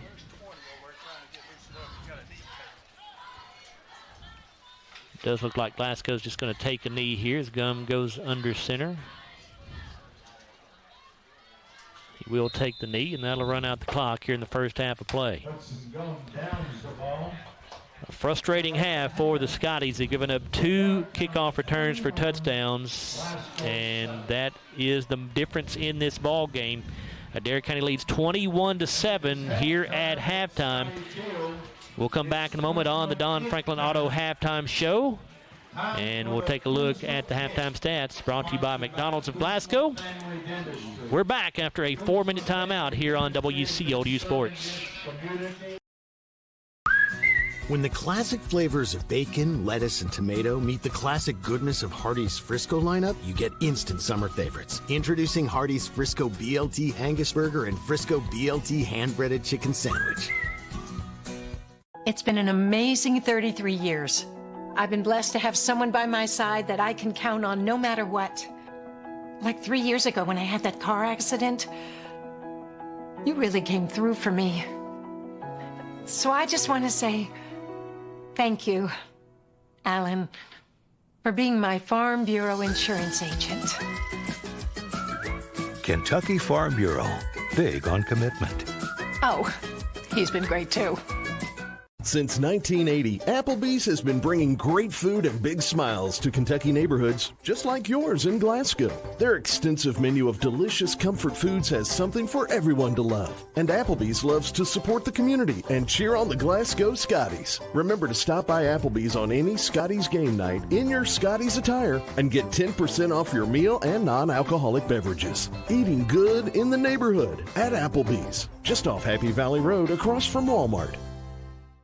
At Don Franklin, we're about more than just selling cars. We're about families, generations of them. Founded by my parents in 1968, we've been here growing alongside you. From the first family car to the newest model for the next generation, our values of trust, care, and commitment are in every handshake, every deal. With over 5,000 vehicles to choose from, check them all out at DonFranklinAuto.com. Don Franklin, driven by family. Your Glasgow destination for the finest flavors of Mexico and more. Priced to keep you coming back again and again. Authentic and delectable. La Nacional International Market Deli and Taqueria. Real Mexican street-style tacos. Carne asada, picadas, ceviche, tripas, burritos, quesadillas, lengua, chorizo, tortas, and more. Always fresh. Made from scratch and delicious. La Nacional. Across from Hibbett Sports, Shane Drive, Glasgow. Have you injured yourself playing a sport or exercising? Sports medicine experts at TJ Regional Health are trained to get you back on the road to recovery, whether you're dealing with sprains, fractures, knee and shoulder injuries, or other common injuries. Our goal is to prevent illness and injury in active individuals of all ages and help prevent future problems to maximize your performance. Find out more at tjregionalhealth.org/rehab. Patients first, team always. TJ Rehabilitation Services. If you haven't heard, there's a new approach to banking. It's called Kasasa, and you'll find it at the People's Bank. Your free Kasasa checking account offers you monthly cashback rewards. The Kasasa cash checking account can earn you a very high interest rate on your balance. Then link Kasasa Saver, and you'll also get a high rate on your deposits. Grow with Kasasa at the People's Bank in Glasgow, Cave City, and Marion. The People's Bank, working for you. Restrictions and qualifications apply. Restrictions may vary. Contact the People's Bank for details and to learn more. Member FDIC. Every morning in hardworking America, Hardee's biscuit makers rise to bake our original made-from-scratch biscuits. And now, mix and match 2 handcrafted breakfast biscuits, just $5. Find the best deals on the Hardee's app. Glasgow Scotties football on WCLU 103.1 FM and AM 1490. And video streaming free at WCLUradio.com and on the Glasgow Scotties and WCLU YouTube channels. Glasgow Scotties football brought to you by Don Franklin Auto, Hardee's, Baird Private Wealth Management in Glasgow, La Nacional Restaurant, South Central Rural Telecommunications Cooperative, McDonald's, Aero Safety, Applebee's, The People's Bank, TJ Regional Health, and Kentucky Farm Bureau agent Joe Myers. It's time for the Don Franklin Auto Halftime Show. High school. It is the Don Franklin Auto Halftime Show. It is Adair County leading the Scotties by a score of 21-7. The difference in this game, Larry, 2 kickoff returns for a touchdown by Adair County. The most recent one coming after Glasgow had just gotten on the board to make it a 7-point game and really just stole all the momentum right back away from the Scotties going into halftime. We had it right on our side, and you score, and then you're getting the football back, and had the first kickoff, and we stopped them, and then we got the penalties, the offsetting penalties, and they kick again. I have no idea why he kicked it long, but he did, and Adair County got 2 good runners, two good backs back there. The best one's not even in the game, and then these 2 run it back. You look at the team stats, this game kind of playing out the way we thought it might. Not a lot of offense on either side. Only 96 total yards for the Scotties, only 61 total yards for Adair County. But again, with those 2 touchdowns returned on the kickoffs, that's why they've got this 21-7 lead. That's 155 yards on return yardage. One positive tonight for the Scotties, no penalties yet at all, none of the ball game. Scotties, though, have put the ball on the ground 3 times. They've only lost 1, but need to take a little bit better care of the football. Well, we are here at halftime with Adair County on top by a score of 21-7. Our halftime stats are brought to you by McDonald's, and for those, we'll turn things over to Larry and Bruce. Larry? All right, Adair County won the toss of the coin, and they decided to take the football, and really paid off for them as we kicked the football to Solomon Stonebreaker, and he caught it at the 25 and just ran right straight up the middle, no untouched for the touchdown. A 75-yard kickoff return for Solomon Stonebreaker. The kick by Blaine Barden was good, and Adair County led at that point 7-0, and just 11 seconds into the ball game. The Scotties would get the ensuing kickoff on their own 47-yard line, but and would move the football down the field, but eventually would lose it on downs inside the 15-yard line. Adair County would take over to 14, but the Scotties defense made them punt on that possession. Glasgow again would get the football back in good field position at their own 38-yard line with 1:35 to go in the first quarter. Again, Glasgow would move the football down, would lose it on downs as they went for it on a 4th down at the Glasgow's 42-yard line, and that would turn it over to Adair County at the 42 with 9.7 seconds to go in the first quarter. It took Adair County 3 plays to put it in the end zone. It was a 3-play, 42-yard drive. Took 1:49 off the clock. Solomon Stonebreaker with his second touchdown, a 37-yard pass from Easton Jesse. The kick was good, and by the way, we had 2 shots at him at the line of scrimmage to tackle him and could not get him on the ground, and he went the rest of the way right down the sidelines for the touchdown. Blaine Barden kicked the extra point, and Adair County led 14-0 at that point. Glasgow's next possession would end in a fumble, as Deshaun Crowdis would recover the fumble for Adair County. But Adair County had to punt on that possession. Glasgow would punt on their next possession, and Adair would punt on their next possession. And the Scotties, after that punt, would take over on Adair's 43-yard line with 1:16 to go in the second quarter.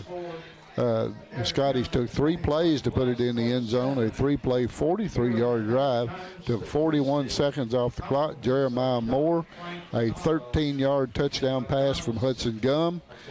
Jared Malagon kicked the extra point, and it was 14-7 in favor of Adair, and it looked like Glasgow had a little momentum going right there.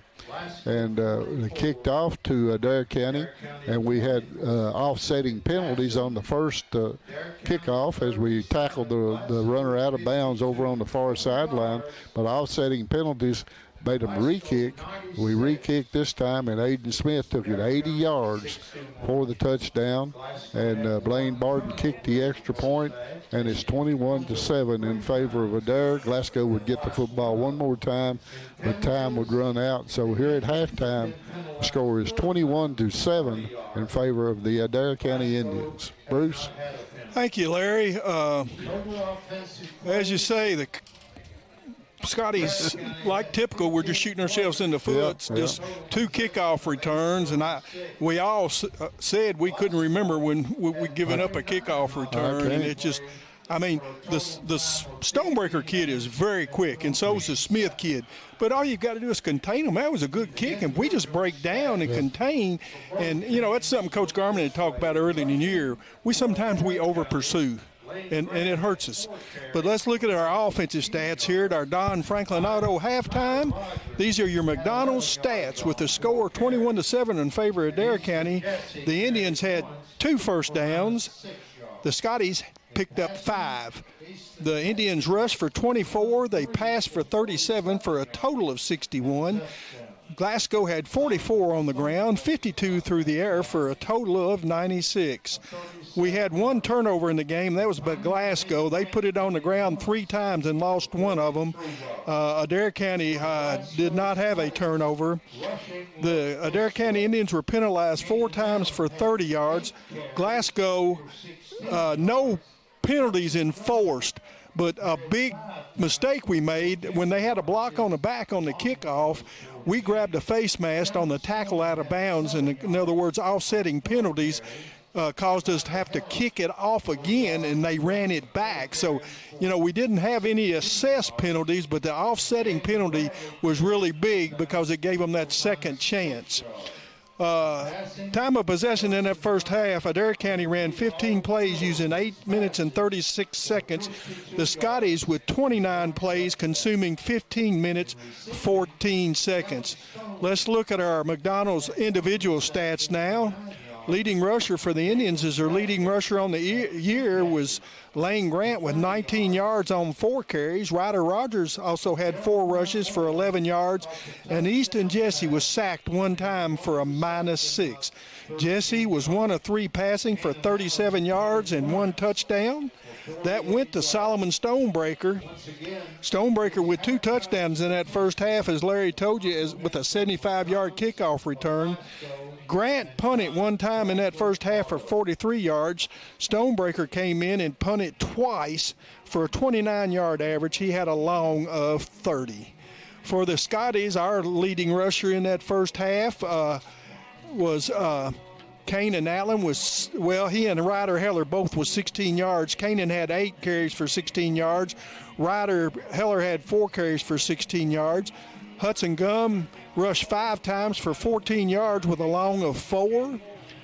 Kellen Stone had 4 rushes for 7 yards, and Jaden Bradley packed it 4 times for a -6. Hudson Gum was 4-4 passing for 52 yards and a touchdown. Jaden Bradley caught 2 of those for 30 yards on a 29-yard screen. Jeremiah Moore had a 13-yard catch. That went for a touchdown, and Kellen Stone had 1 catch for 19 yards. Kane and Allen punted 1 time in that first half, and it went for 48 yards. So here at halftime, it's Adair County on top of the Glasgow Scotties, 21-7. The Scotties will be receiving the second half kickoff. This has been your Don Franklin Auto halftime show, and I just completed our McDonald's stats here for the first half. We'll return after a 3-minute timeout on WCLU Sports. They say that breakfast is the most important meal of the day. Well, they are correct. Roll into a good morning with our warm toasted bagels. It's breakfast worth waking up for. Ba-da-ba-ba-ba. There, history will be written. Legends will be made. The NFL is back on the world stage. Kicking off in London, then Munich. It's smash mouth, in your face, lay it on the line, proud roaring football. Don't miss it, because this waits for no one. The NFL London and Munich games, only on NFL Network.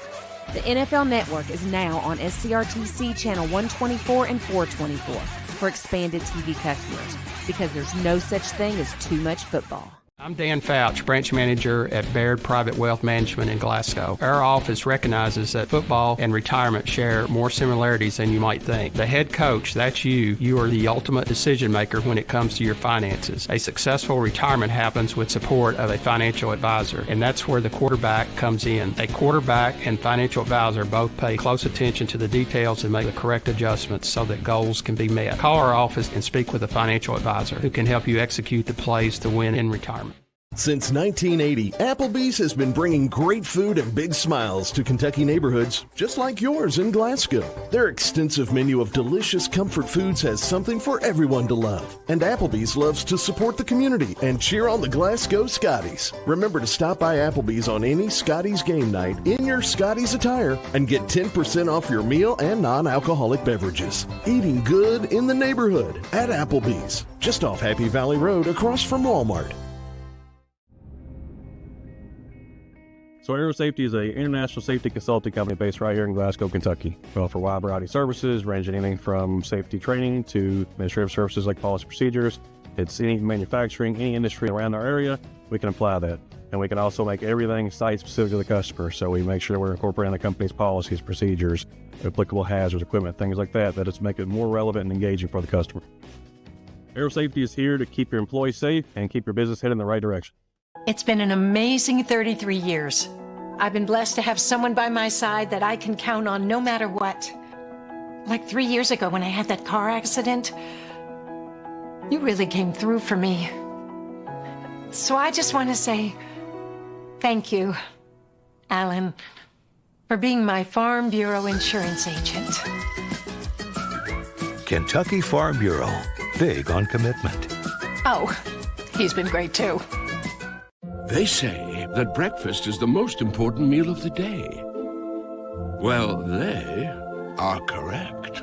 Roll into a good morning with our warm toasted bagels. It's breakfast worth waking up for. Ba-da-ba-ba-ba.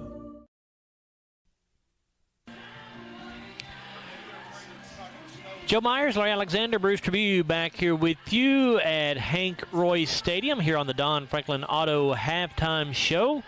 It is Adair County in front of the Glasgow Scotties here in this Class 3A District 2 matchup by a score of 21-7. Adair County with a win here tonight would go to 2-0 in district play with wins over Glasgow and Franklin Simpson. This is Glasgow's first district game of the year. Their next 3 games are also district games. They'll play at Franklin Simpson next week, and then they'll have the bye week and then come back at Hart County, and then they'll finish up district play here at home against Butler County before wrapping up the regular season here at home against Somerset. Time now to take a look at the Glasgow High School Sports Week coming up here in fall sports. This will be for the dates of September 28th through October the 4th. The boys soccer team will have a match on Monday at Bowling Green. Lady Scottie soccer team will play Saturday at home against Hart County. Weather allowing that, of course, if weather does allow that.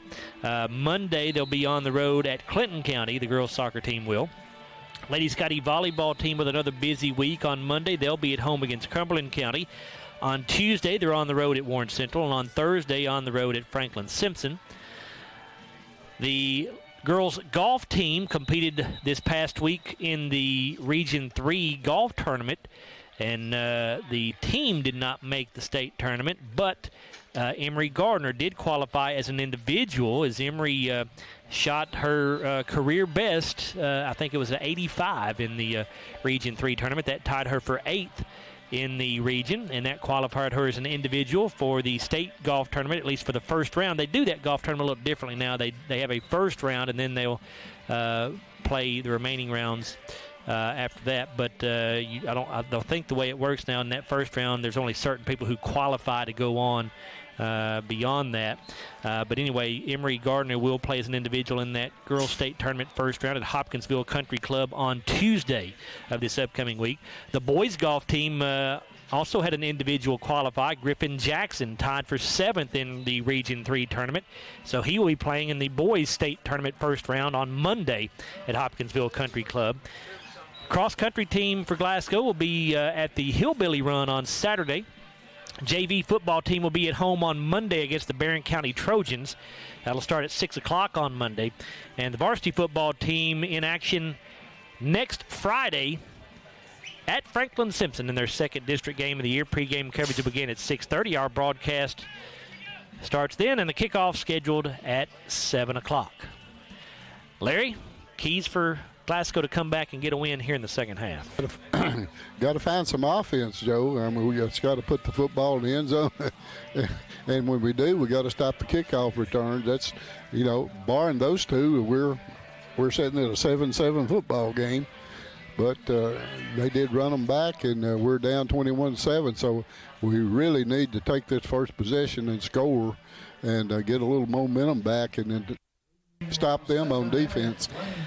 Scotties will get the football to start the third quarter as Cabron Jones is back deep along with Jalen Bradley. Blaine Barden to kick it away. Third quarter underway here. It's a squib kick fielded at the 35-yard line. That's Kellen Stone, I believe. He's across the 40, trying to get to the outside here on the right sideline. He's going to be brought down at the 44-yard line. Solomon Stonebreaker, his 4th tackle of the night. Kellen Stone on the kickoff return. Well, they'll give him the 45, actually. So 1st and 10 for the Scotties from that point. Their own 45. 21-7 Adair County as we get this third quarter underway. Stone and Allen split in the backfield. Here comes Jalen Bradley in motion from his wing back position. Gum will turn and give to Allen. Goes up the middle with it. He'll get a couple to the 47. Number 44 on that tackle. That's Malone Koblenz.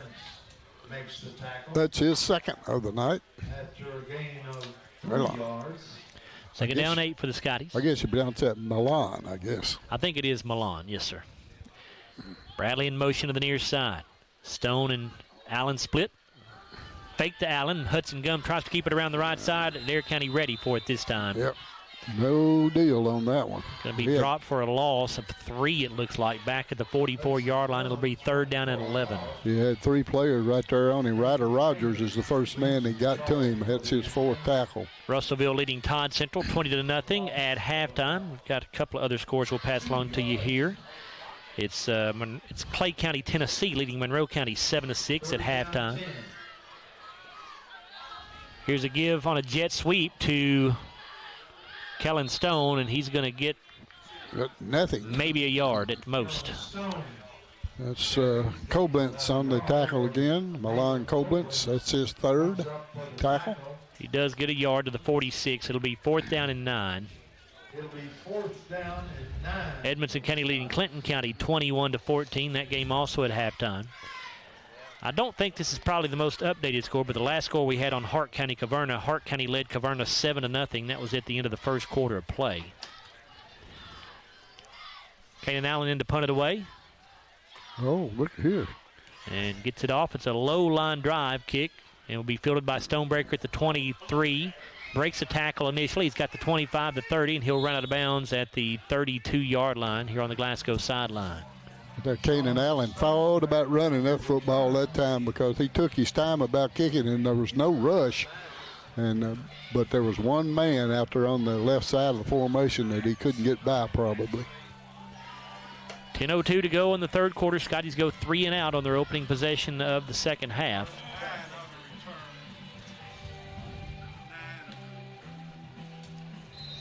First and 10 in Adair County at their own 32-yard line. Punt of 32 yards, 9-yard return there.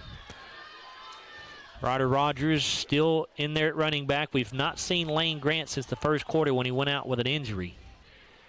Jesse under center. Going to give to Rogers. He's going to get hit in the backfield and drop for a very short gain. That's number 34, Max Lee. That's Max's first tackle of the night. He's been absent there in the first half. 6'1", 201 senior. Pickup of 1 yard. It'll be 2nd down and 9.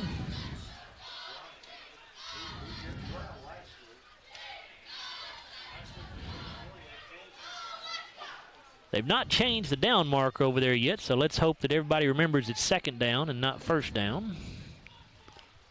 2nd down, 9.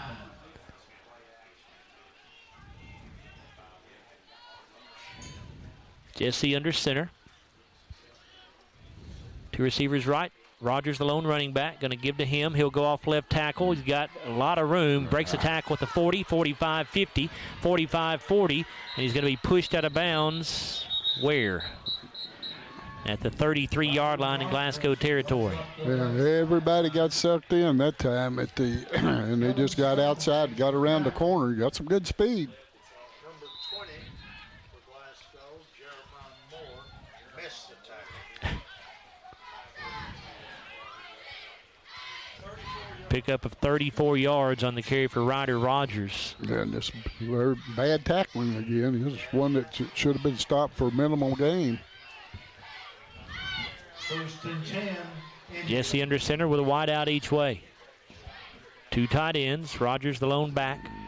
Jesse to throw. It's incomplete. Looking for Solomon Stonebreaker out here at the 35-yard or the 25-yard line. Excuse me. Pass was overthrown. Jalen Bradley there defensively for the Scotties.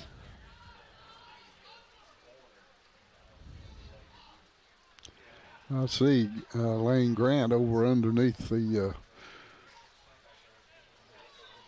tent over there they've got set up. If he was coming back, I'd say he would have come back by now. He's still limping. I can see pretty him when he badly. walks, yeah. Again, a wide out each way. Wing back now on the left side. Rogers the setback. Jesse gives to Rogers. Slips as he takes the handoff, trying to get around the right side, and he's going to be tackled for a loss back at the 35-yard line, and there are 2 flags down. We believe this is going to be a hold on Adair County. I believe it will. It is holding. Our stands called it before the referee did.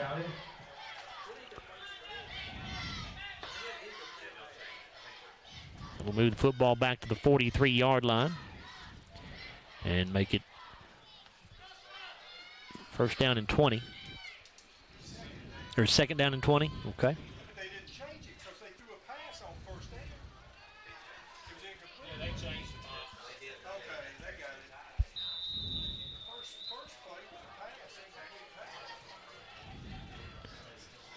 Second down, 20.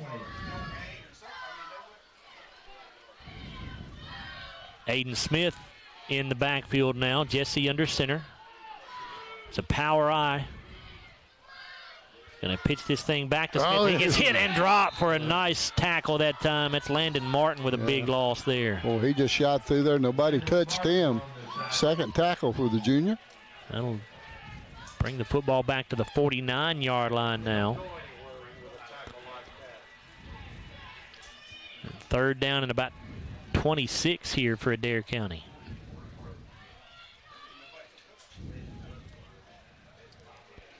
Rain still coming down. It has not stopped since we kicked this thing off.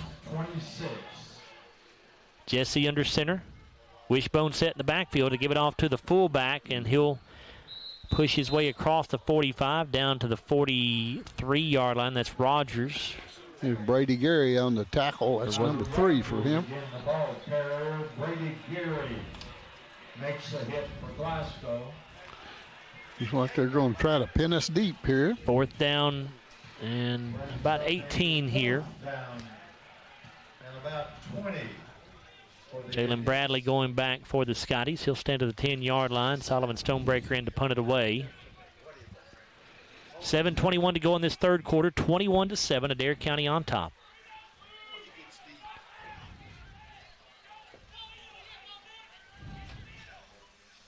There's the snap. Stonebreaker with a high spiraling kick. Going to bounce at the 10-yard line and will be downed. It hit an Adair County player on the bounce. They're going to say it was down at the This referee's got it marked at the 10 over here. I don't know. Yep. Yeah, they're going to put it down at the 10-yard line. Punt of 33 yards and no return. So 90 yards for the Scotties to go here if they're going to get into the end zone with 7:01 to go in the third quarter. And Glasgow trailing 21-7 here in their first district game of the year. Adair County trying to beat the Scotties for the first time since 1997. Scotties have only lost one time to Adair County in history, 15-1 against the Indians. Gum under center. The backs are in the I formation. Here's the give to Kellen Stone. He's got some room out across the 20, 25, 30, 35, and he's going to be dragged out of bounds at the 38-yard line. Yeah, Stonebreaker with his speed caught him from behind. If he had done that, he was off to the races. That's his 5th tackle of the game. Pickup of 28 yards on the carry for Kellen Stone. I believe that'll be Glasgow's longest play of the night, isn't it, Bruce? No? Oh, at a 29-yard pass, so 1 yard shy of that. First and 10 Scotties. That's a Baird Private Wealth Management first down. Gum under center. And the fumble on the exchange. Gum able to fall on it, though. And that's going to cost the Scotties 3 yards. It'll be 2nd down and 13 back at the 35. Well, it seems like every time we get a little momentum going, something happens like that. We just can't get out of our own way, it seems like sometimes, Larry, on offense especially. I know it's raining and the ball is slippery, but...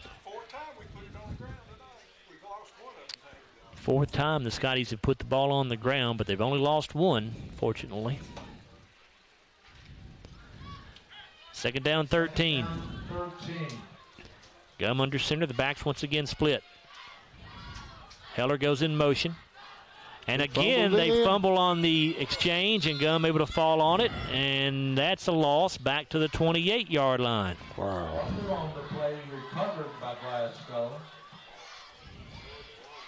The rain has picked up. It looks like it is raining a little bit harder, but you have to find a way to hang on to the football. They're going to mark progress at the 30-yard line, so it's now 3rd down and 18 here for Glasgow. 3rd down, 18 for Glasgow.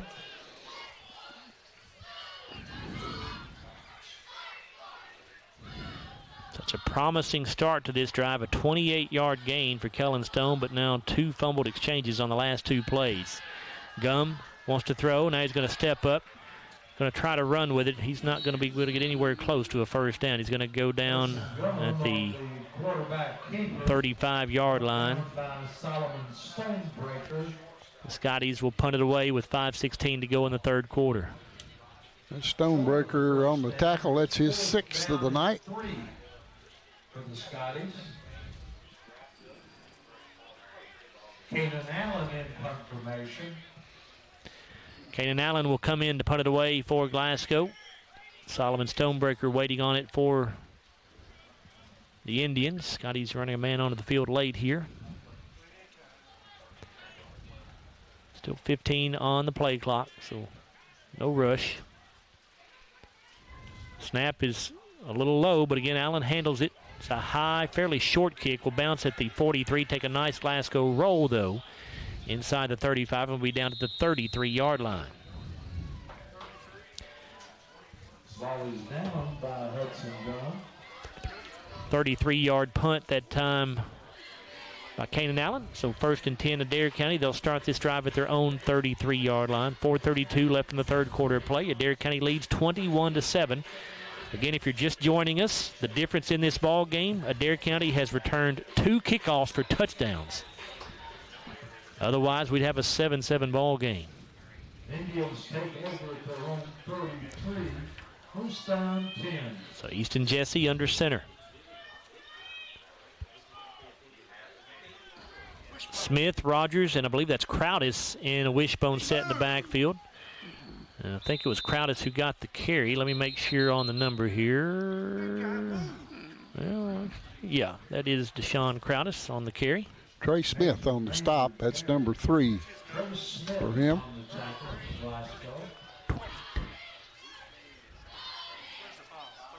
It's a 1 yard pickup at the 34-yard line for Adair County. Yeah, we put it on the ground 4 times. At least they could do a favor and do it once. I think they did put it on the ground once, but they got that one back.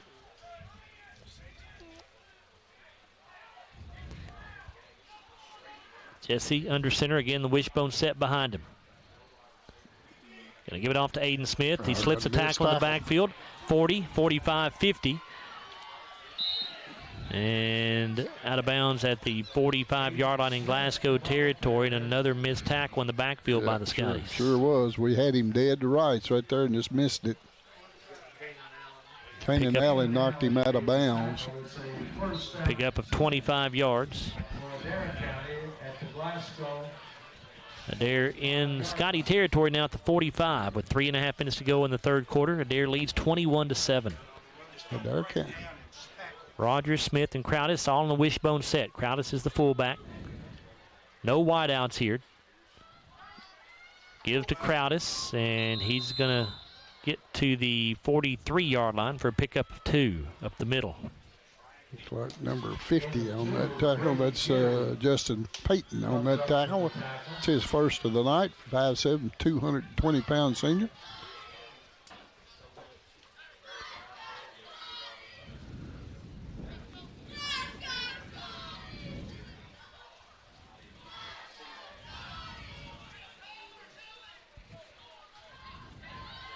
Same backs in the wishbone once again, no wideouts.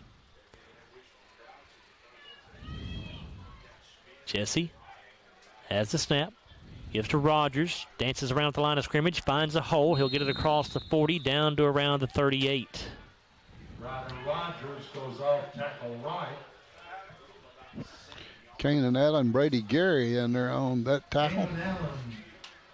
5-yard gain there. It'll be 3rd down and 3 for the Indians. Most likely 4-down territory if they don't get it on this 3rd down try.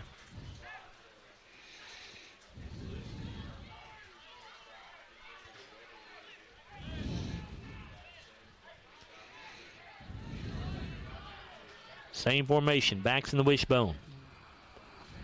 Jesse gives to Rogers. He's going to have a first down across the 35 and down to the 30-yard line. Max Lee on the tackle. That's number 2 for him. Brought down by Xander Contreras. 1:48 to go in the third quarter. Adair County 21, Glasgow 7. Indians driving there at the Glasgow 30-yard line. First down and 10.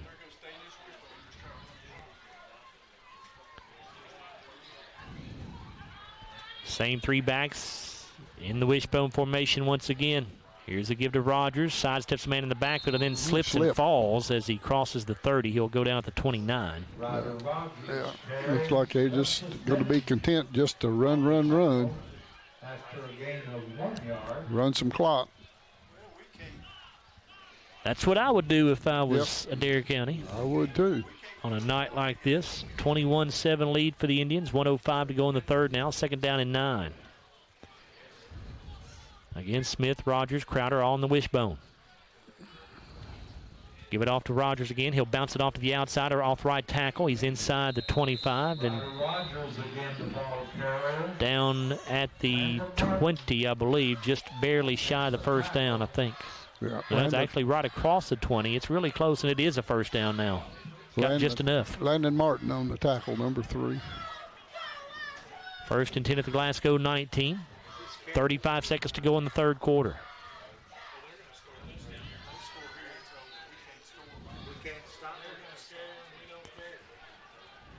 Adair County will have to run at least one more play here in the quarter. Play clock at 15 now. Game clock at 20.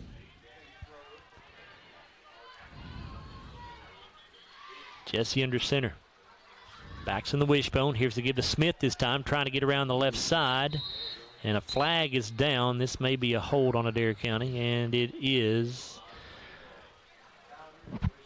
So that will nullify what was about a 3-yard pickup.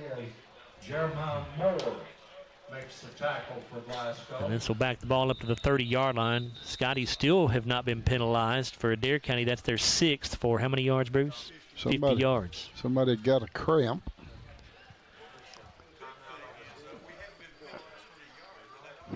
Jeremiah Moore. He's up quickly and will hobble off to the sideline here. 8.4 seconds to go in the third quarter.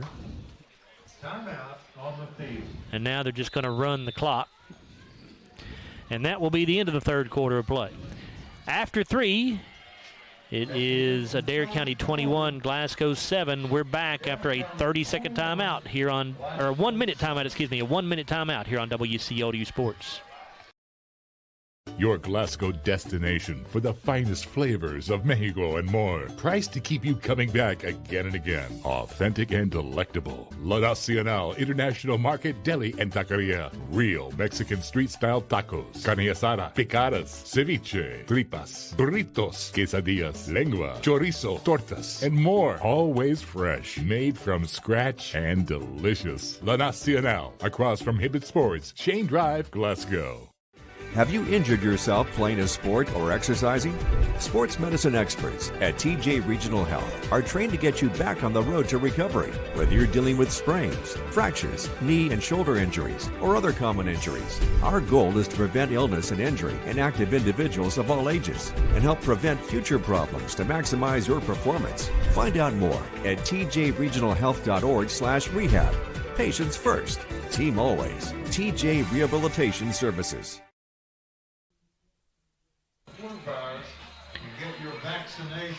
We begin this fourth quarter here at Hank Royse Stadium with a 21-7 Adair County lead. Stats through 3 quarters look like this. Glasgow with 6 first downs. Adair County also with just 6 first downs. Scotties 68 rushing yards, 52 passing, a total of 120. Adair 108 rushing, 37 passing, a total of 145. We'll look at the rest of the stats after this play.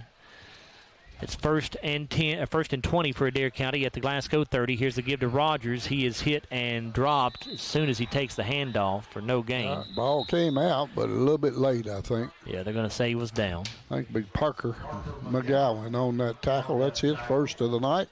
6'2", 344, and a senior. I think they're going to say this is a loss of a yard back to the 31. They will, so it'll be second down and 21.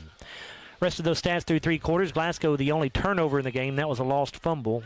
Scotty's yet to be penalized. Adair County 6 penalties for 50 yards. Glasgow's had the ball 38 offensive plays, 19 minutes and 31 seconds. Adair County 28 offensive plays, 17 minutes and 29 seconds. Adair County comes out of the wishbone set now. Smith is the lone setback. Jesse going to give it off to him up the middle, and he will fall forward for a short gain across the 30 to the 29, pickup of 2. Like Trace Smith on the tackle. That's his 4th of the night. Third down 19 after the 2-yard pickup there for Smith.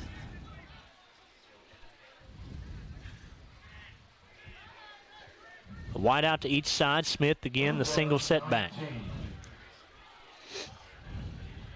2 tight ends with Jesse under center. Jesse to throw. Looking to the left side for Stonebreaker. Throwing into the end zone, and it is intercepted, I believe, and it is a pick by Jalen Bradley. Nice over-the-shoulder catch that time. Looked like maybe a little miscommunication between Jesse and Stonebreaker. Jesse looked like he was throwing it to the back of the end zone, and Stonebreaker was not in that area. So that is a touchback as Bradley went down in the end zone back there. So Scotties will start this drive first and 10 at their own 20. For Jalen Bradley, his 2nd interception of the year.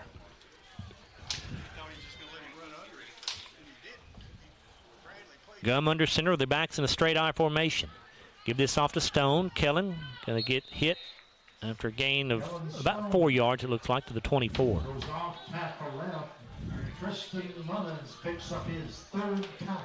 Tristan Mullins on the tackle. That's his 4th of the night. Again, Glasgow without the services of both Campbell and Jarek Martin. Obviously, when you lose 2 good offensive players like that, it's going to affect you.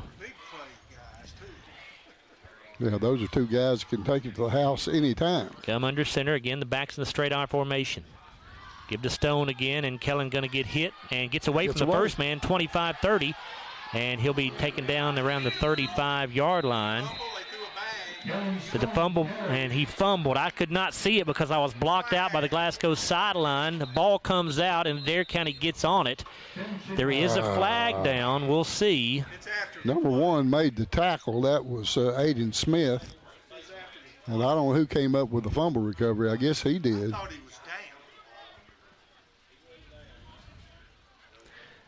It's unsportsmanlike conduct against Adair County, but it's post-possession, so Adair County will keep the football. That is the 6th time tonight Glasgow has put the football on the ground. They've only lost 2 of them. But my goodness, I understand it's wet, and that's obviously playing a factor. So Adair County will start this drive from midfield at the 50-yard line. 9:41 to go in the ball game. They lead 21-7. The Indians gives them the ball at the 50-yard line. The Scotties get the turnover with the interception, and then they give it right back. A wide out each way. Rogers the lone setback this time. Jesse will snap it, give to Rogers. Tries to go off right tackle, and he's going to get it to the 46-yard line in Glasgow territory, a pickup of 4. Well, big number 70 held. He was holding right in there in the middle of the line.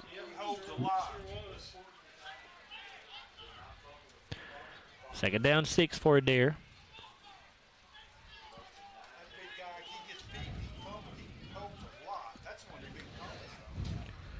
Again, a single wide out each way. Rogers the single setback. Tied in on each side of the formation. Going to give to Rogers. Tries to go off left tackle. Slips the tackle in the backfield. He's going to get it back to the line of scrimmage. That'll be about all. Yeah, not much there that time. Good pursuit by the Scotties on that one.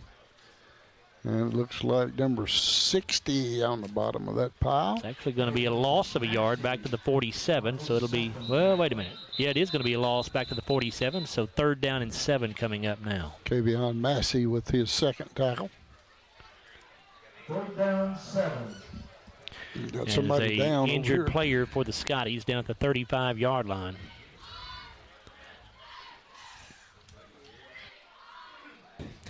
While they tend to the injured player, we'll go ahead and take our 30-second timeout here in the 4th quarter. 8:39 to go in the ball game. 21-7 lead for Adair County back after this 30-second timeout on WCLU Sports.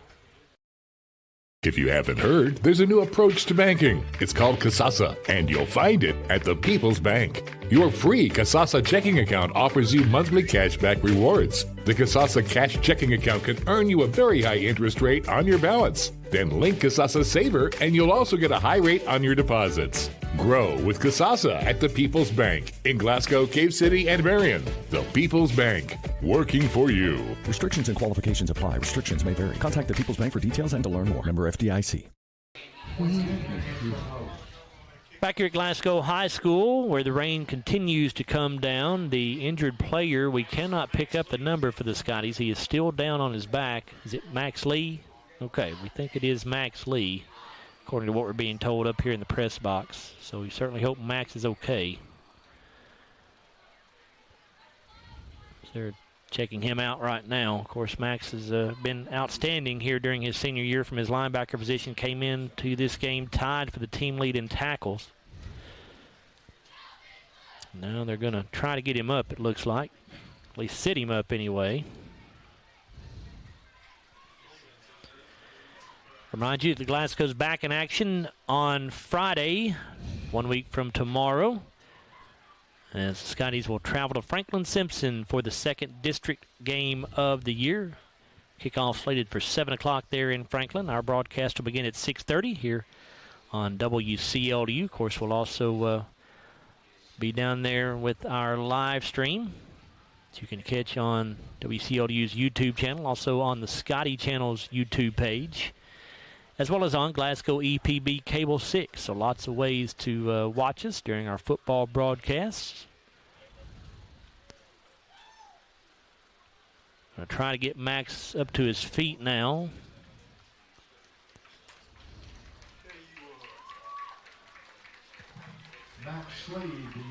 He is standing, but still surrounded by the Scotties coaches and medical staff.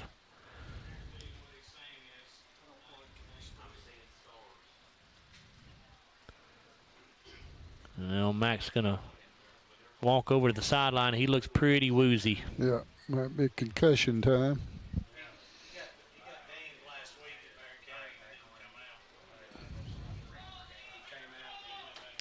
Hopefully Max will be okay. So, 3rd down and 8 here for Adair County, or 3rd and 7, excuse me, from the Glasgow 47-yard line. 8:39 to go in this ball game. Scotties trailing 21-7 to Adair County. A wide out each way. Rogers the lone setback. Jesse going to give to Rogers. Goes off left tackle. He's got the 45-40, and he'll be down around the 35-yard line with an Adair County first down, and the flag comes in at the end of the play. Very possibly a face mask on the Scotties. We'll see. Xander Contreras on the tackle. That's number 2 for him tonight. It is a 5-yard face mask on Glasgow. So tack on 5 yards. That'll be the first penalty of the night against the Scotties. Moves it to the 31-yard line.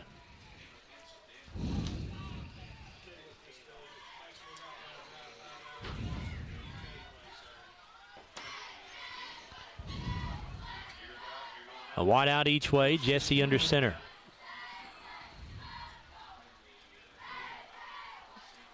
Gives to Rogers again. And he's going to take it up the middle. Down to the 27-yard line. Pick up a 4.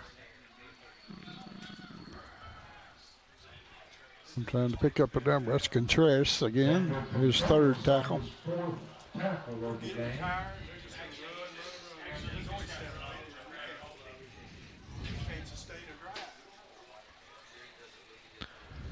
Second down 6 for Adair.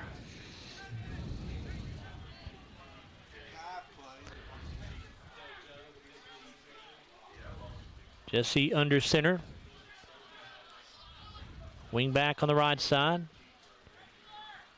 Rogers the running back. Give to Rogers. Tries to go off right tackle and gets taken down for a very short gain, maybe a yard to the 26. It'll be 3rd down and 5. Looked like Stephen Garrett on that tackle. That's number 22. That's his first tackle of the night.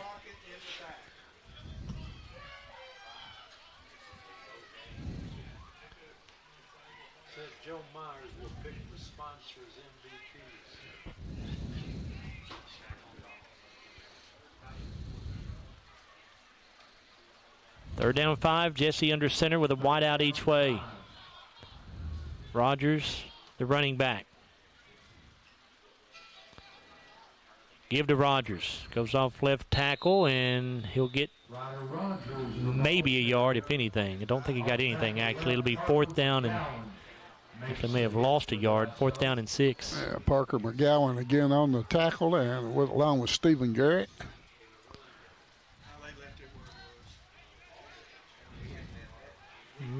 No gain on the play. 4th down and 5.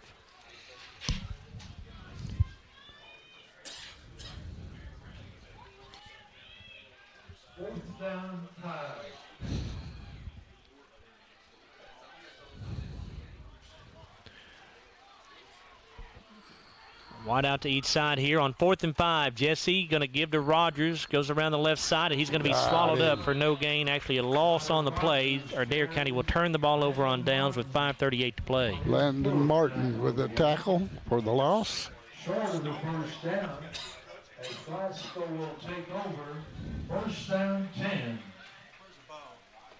So 1st and 10 for the Scotties. They'll take over at their own 29-yard line. Rogers lost 3 yards on that carry.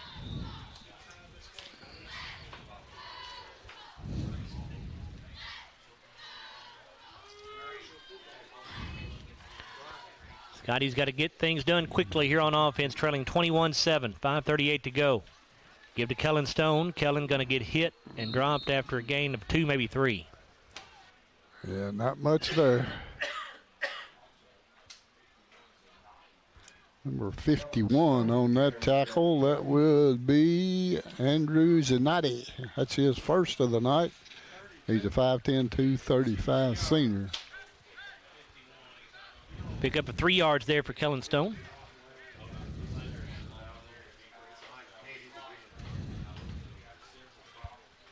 Allen and Stone both in the backfield. Wide out to the right side. Quick pitch to Stone around the left side. Kellen tries to cut it back to the middle. The ball pops out again. And I think Glasgow got back on it. That is the 7th time tonight Glasgow has put the ball on the ground. Looks like number 15 got on top of that. That would be Grayson Bartley. Sam, Adair County's MVP will be Solomon Scottie. We're still thinking about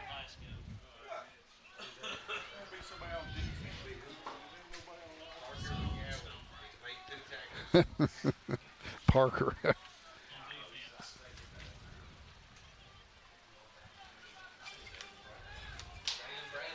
Third down 7. Third down 7 here for the Scotties.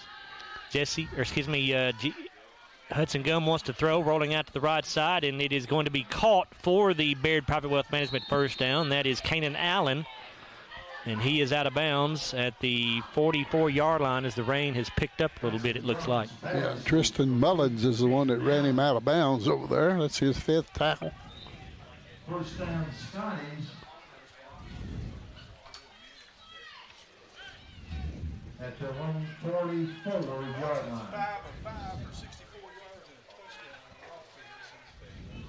Rush for 8 yards. And a bad snap here. Gum picks it up, and his pass is going to be incomplete. Cullen Stone, the intended target, he was open but could not hang on to it. It'll be 2nd down and 10. First incompletion of the night for Hudson Gum. He's now 5 out of 6 for 64 yards and a touchdown.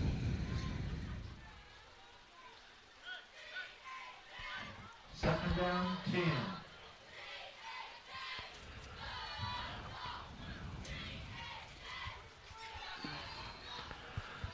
Second down 10 for Glasgow at their own 44. Trips to the near side. Gum off play action wants to throw. Hudson under pressure and sacked.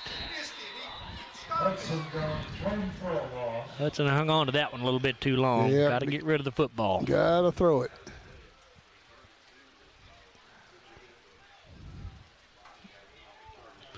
There's 32 on the tackle. That's Ryder Rogers, tackle number 5. Lost back to the 36-yard line, where it will be now 3rd down and about 19. 3rd down, about 19 for Glasgow. Trips to the far side of the field, a single wide out to the near side. Gum looking to throw again. Steps up, lets it go over the middle, or over the left sideline, I should say, and it's incomplete, intended for Cullen Stone. It'll be 4th down and 19. The Scotties will have to go for it here, down 21-7 with 2:57 to play.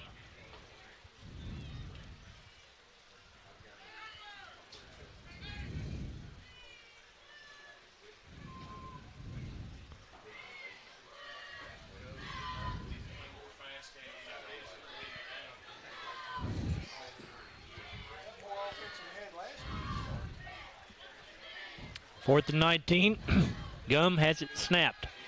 Looking over the middle. Now flushed out of the pocket. Rolling right. Hudson going to let it go. Has Bradley caught at the 35. He's got the 25, the 20, the 15, the 10. Gets away from a tackler and into the end zone. Touchdown, Scotties. All right. Good pass right on the money. Jalen made a really good move to get away from run tackler, and then another move to get away from another, and then got down the sidelines. Second touchdown pass of the night for Hudson Gum. And for Jalen Bradley, his first touchdown of the season.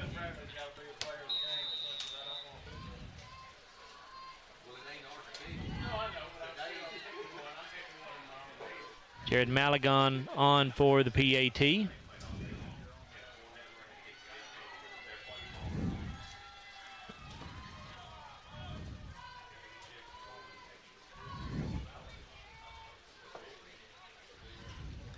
Malagon's kick is up, and it is good. That Glasgow touchdown, by the way, brought to you by Arrow Safety.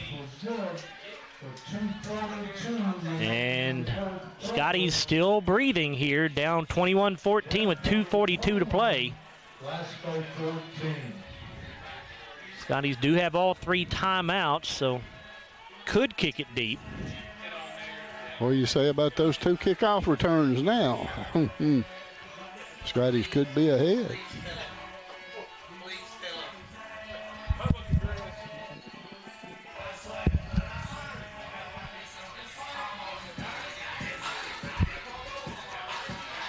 .242 to go here, 21-14. That drive for Glasgow, 6 plays, 71 yards. It took 2 minutes and 56 seconds. Jalen Bradley catches a 64-yard touchdown pass from Hudson Gum. Extra point good for Jared Malagon. Scotty's down by 7. You would think Glasgow would onside kick it here. Yeah. They do have all 3 timeouts left.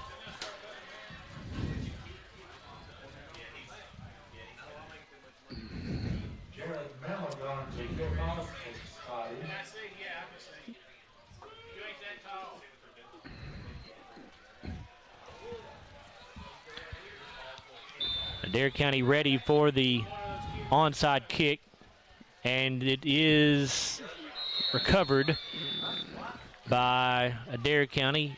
21. Right at the 50-yard line.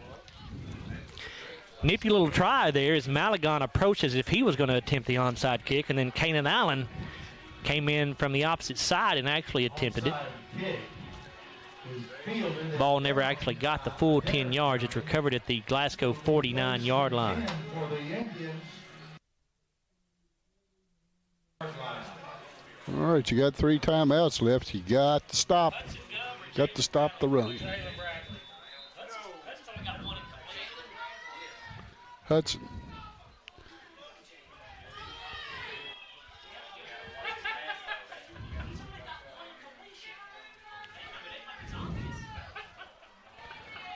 First down and 10. Here's the give to Rogers. He's going to go up the middle with it here. And the Scotties will burn their first time out with 2:34 to go. Xander Contreras on that stop. That's 4 for him. It's a gain of 3 yards, or is it 2 or 3 yards? Scotties have a player down with a cramp. They have not spotted it yet. I don't know if it's the 46 or the 47. That's the tackler, Contreras. He's up and okay. Going to walk off the sideline here. I think it's spotted at the 47, so it's a 2-yard pickup. Second down and 8 coming.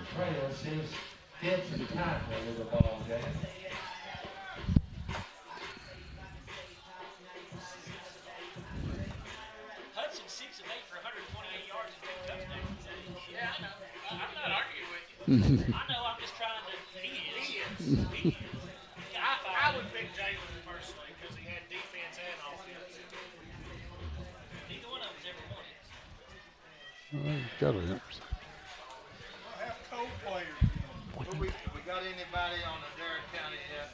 Yes, Solomon Stonebreak. Coach's son.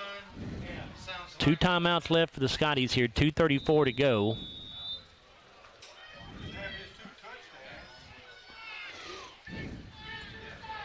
Second down 7.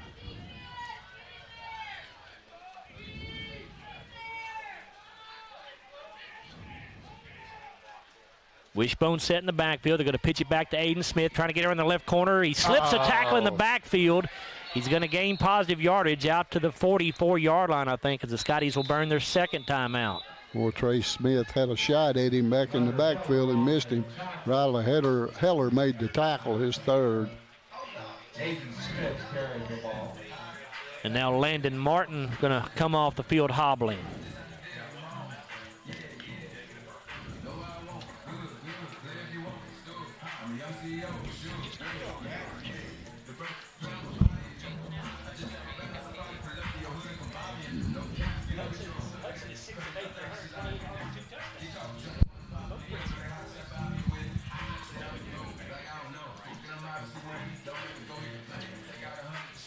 Timeout here with 2:24 to play. Scotties have 1 remaining, but they have to get a stop here on 3rd down and 5.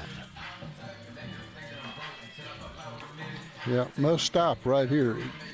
You can't let them get a first down here. If they do, they may go for it on 4th down in this situation.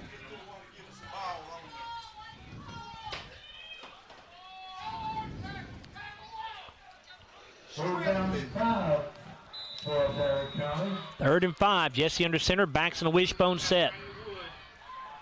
Jesse gives to the fullback Crowdis, and he's got the first down, and that's going to end this ball game. Scotties could not get the stop they had to have. Yeah, right up the middle, fullback. Ryder Heller on the tackle. 4th for him. Scotties have 1 timeout left if they want to use it. Clock at 2:08 to go. Ball at the 26-yard line.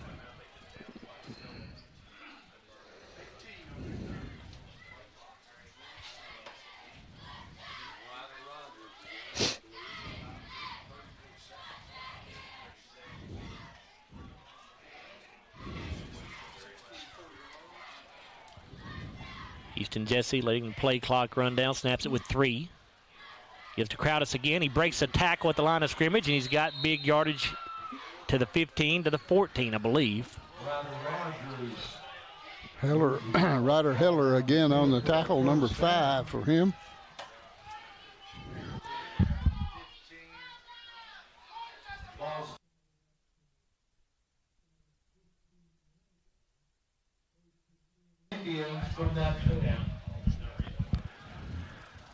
First down and 10 for Adair County. 1:12 to play in the ball game.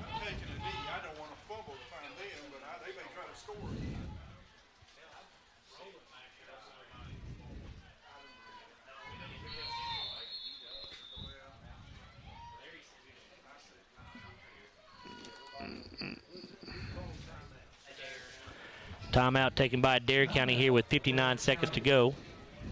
You know, whether you're a high school linebacker or a referee on the golf course, sports injuries can happen.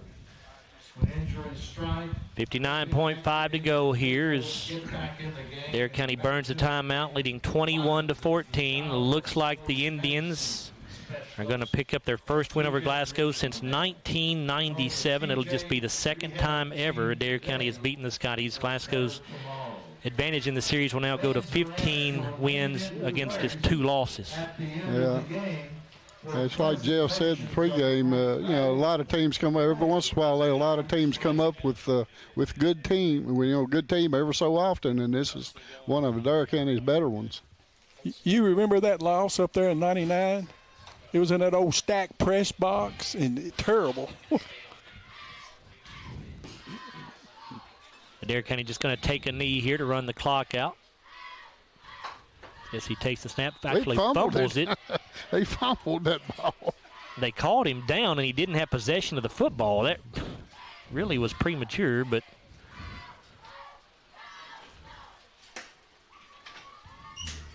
not that it matters at this point. 40 seconds to go. They'll just have to do it one more time. Yep.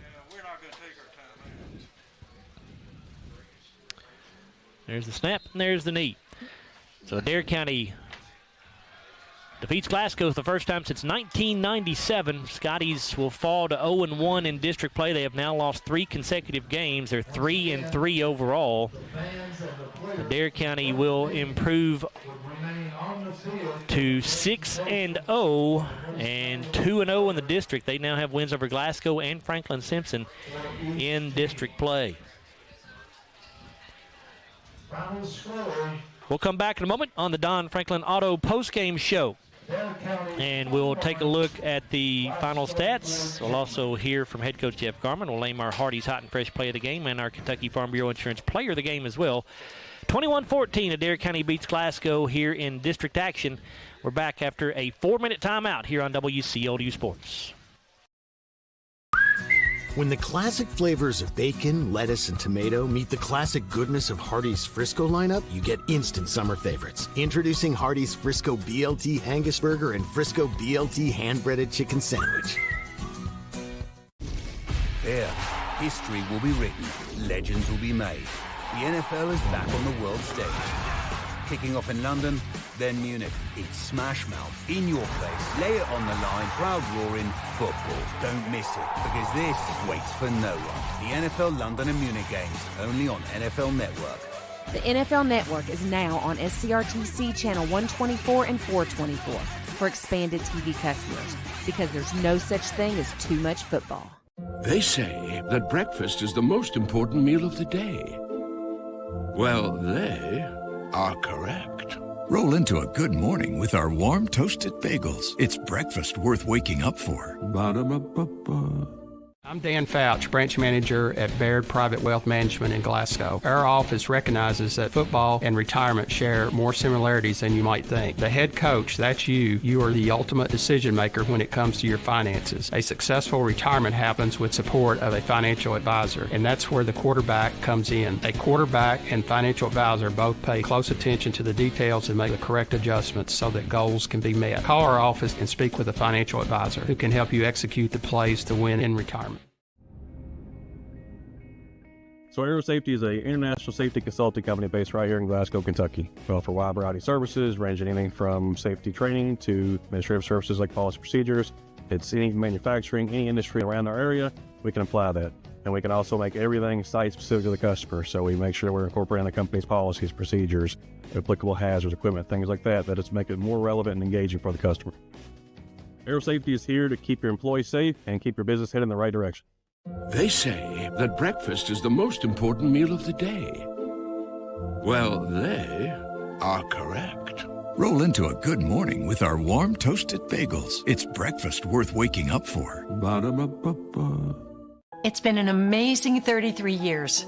I've been blessed to have someone by my side that I can count on no matter what. Like 3 years ago when I had that car accident, you really came through for me. So I just want to say thank you, Alan, for being my Farm Bureau insurance agent. Kentucky Farm Bureau, big on commitment. Oh, he's been great too.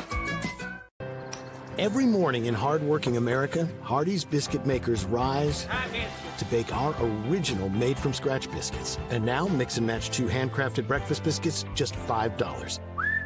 Find the best deals on the Hardee's app. Glasgow Scotties football on WCLU 103.1 FM and AM 1490. And video streaming free at WCLUradio.com and on the Glasgow Scotties and WCLU YouTube channels. Glasgow Scotties football brought to you by Don Franklin Auto, Hardee's, Baird Private Wealth Management in Glasgow, La Nacional Restaurant, South Central Rural Telecommunications Cooperative, McDonald's, Aero Safety, Applebee's, The People's Bank, TJ Regional Health, and Kentucky Farm Bureau agent Joe Myers. It's time for the Don Franklin Auto post-game wrap-up. Back here at Hank Royse Stadium, we're on the campus of Glasgow High School. It is the Don Franklin Auto post-game show, where the Scotties fall to 3-3 on the season overall, 0-1 in the district with a 21-14 loss here to the Adair County Indians. Time to take a look at our McDonald's final stats, and for that, here are Larry and Bruce. Larry? All right, Joe. Adair County won the toss, and they decided to take football, and it was a good decision because Solomon Stonebreaker took it at the 25-yard line and returned it all the way for a touchdown. It was a 75-yard touchdown kickoff return for Solomon Stonebreaker. Blaine Barden kicked the extra point, and Adair County, just 11 seconds into the game, led 7-0. Glasgow's first series would end on, and they gave it up on downs inside the 15-yard line, and made a good drive and just couldn't put it in the end zone again. It's been the way the thing's gone all year long. Lost it on downs there, but Adair County had to punt on their next possession, and then Glasgow lost it on downs on their second opportunity of the night, and that would set Adair County up at their own 42-yard line with 9.7 seconds to go in the first quarter. It took them 3 plays to put it in the end zone, 3 plays, 42 yards, 149 off the clock. Solomon Stonebreaker with his second touchdown of the night. It was a 37-yard pass from Easton Jesse. And Blaine Barden again kicked the extra point, and it was 14-0, just with 10:21 to go in the second quarter in favor of Adair County. Glasgow would fumble on their next opportunity. Deshaun Crowdis would come up with it for Adair County, but we traded punts on the next 3 possessions, and after Adair County's punt that set Glasgow up at 1:16 of the second quarter on their Adair County's 43-yard line. Only took us 3 plays to put it in the end zone. 3 plays and 43 yards. Took 41 seconds off the clock. Jeremiah Moore caught a 13-yard touchdown pass from Hudson Gum. Jared Malagon kicked the extra point, and all of a sudden it was 14-7, a good football game again. But we had to kick off. We kicked off the first time and stopped them, but we had offsetting penalties that made a re-kick, and this time we kicked the football to Aiden Smith. He went 80 yards for the touchdown. Another kickoff return for a TD. Blaine Barton kicked the extra point, and it was 21-7. At that point, and Glasgow would get the football one more time and run out the clock. So it was 21-7 at halftime in favor of Adair County. Glasgow would get the football coming out in third quarter, but had to punt on their first possession. Adair County would punt on their next possession. We would trade punts there, 3 in a row, and then Adair County would get the football back on their own 33-yard line at 4:32 of the third quarter. But Jalen Bradley would intercept a pass from Easton Jesse that set Glasgow up on their own 20-yard line. But as things have been going all year, we just immediately gave it right back to them as we had a fumble, and Aiden Smith came up with it for Adair County. But the Glasgow defense stiffened, made them lose it on downs at the Glasgow 29-yard line, and the Scotties took over there at 5:38 of the fourth quarter. They went on a good drive, 6 plays and 71 yards, took 2:56 off the clock.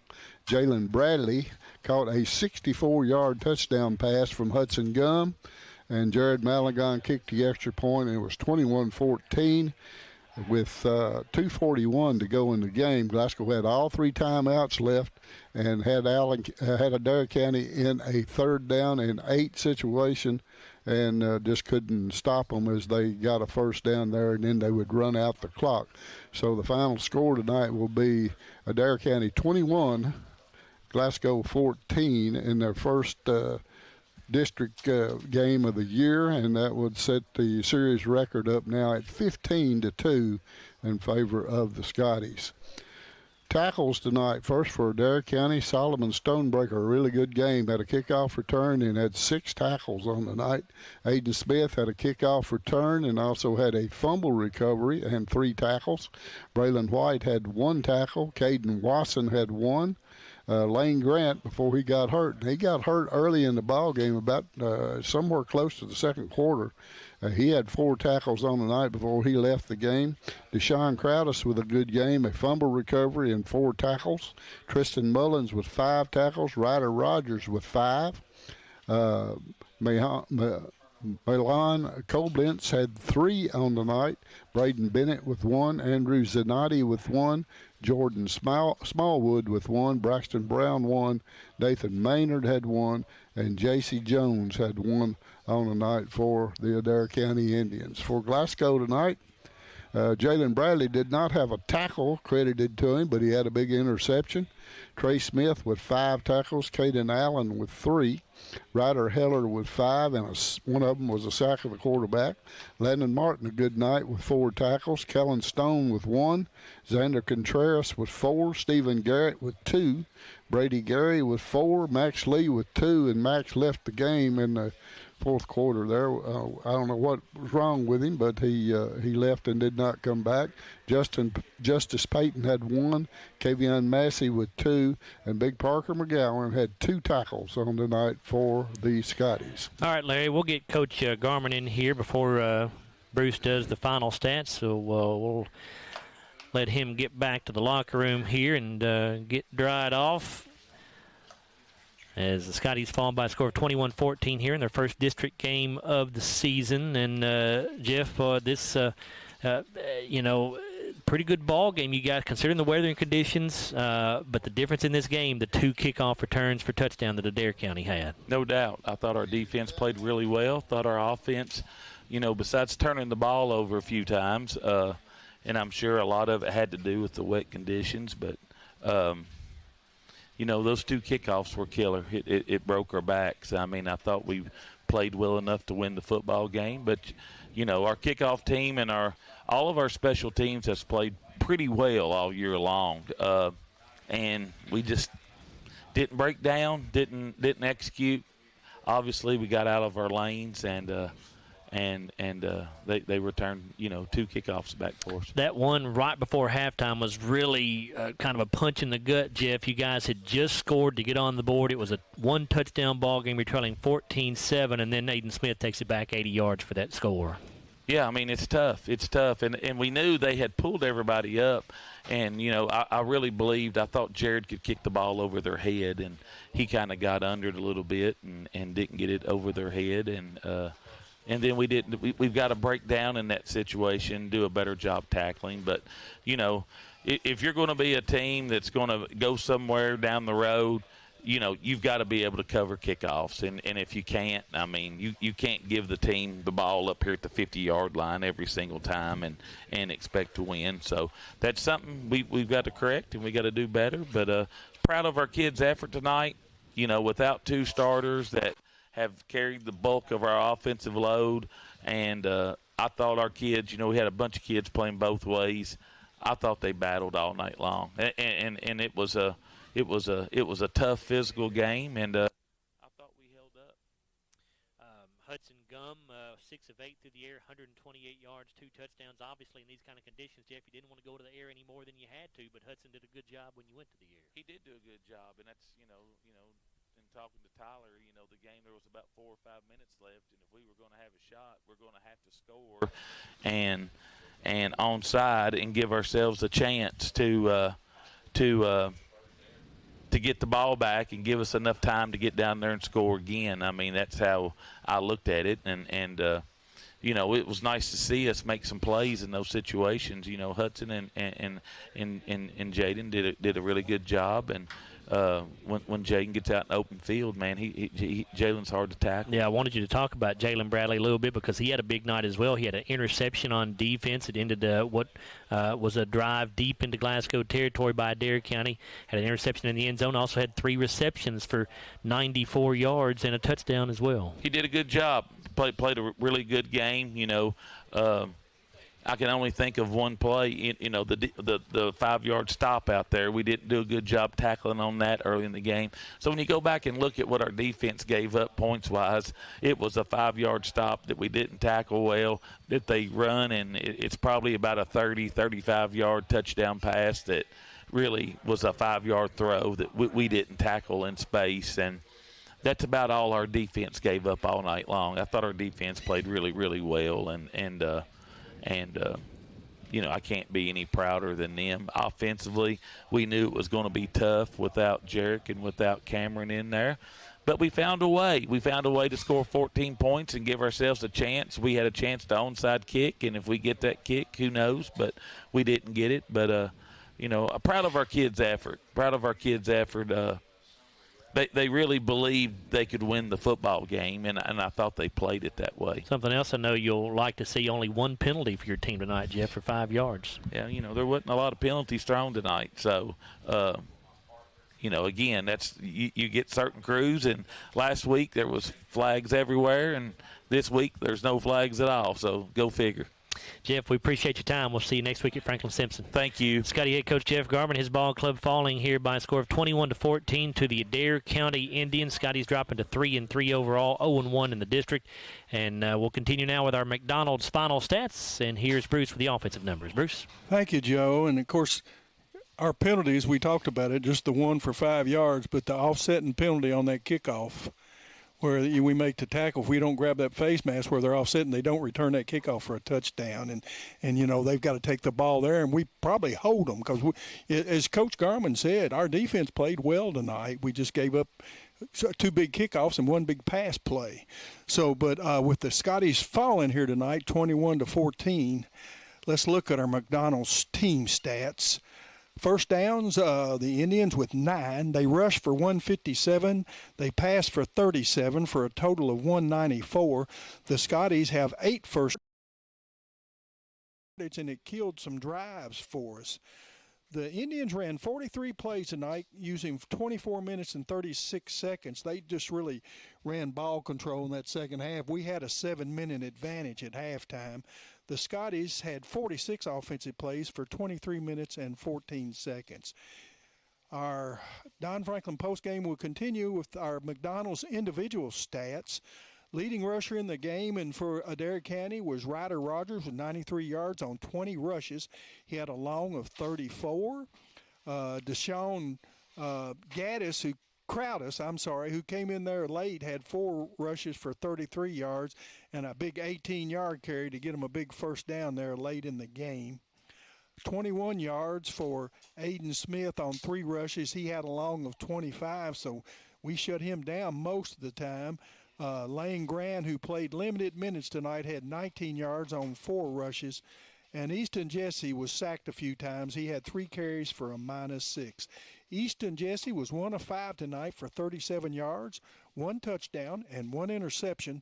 That 1 completion went for a touchdown to Solomon Stonebreaker.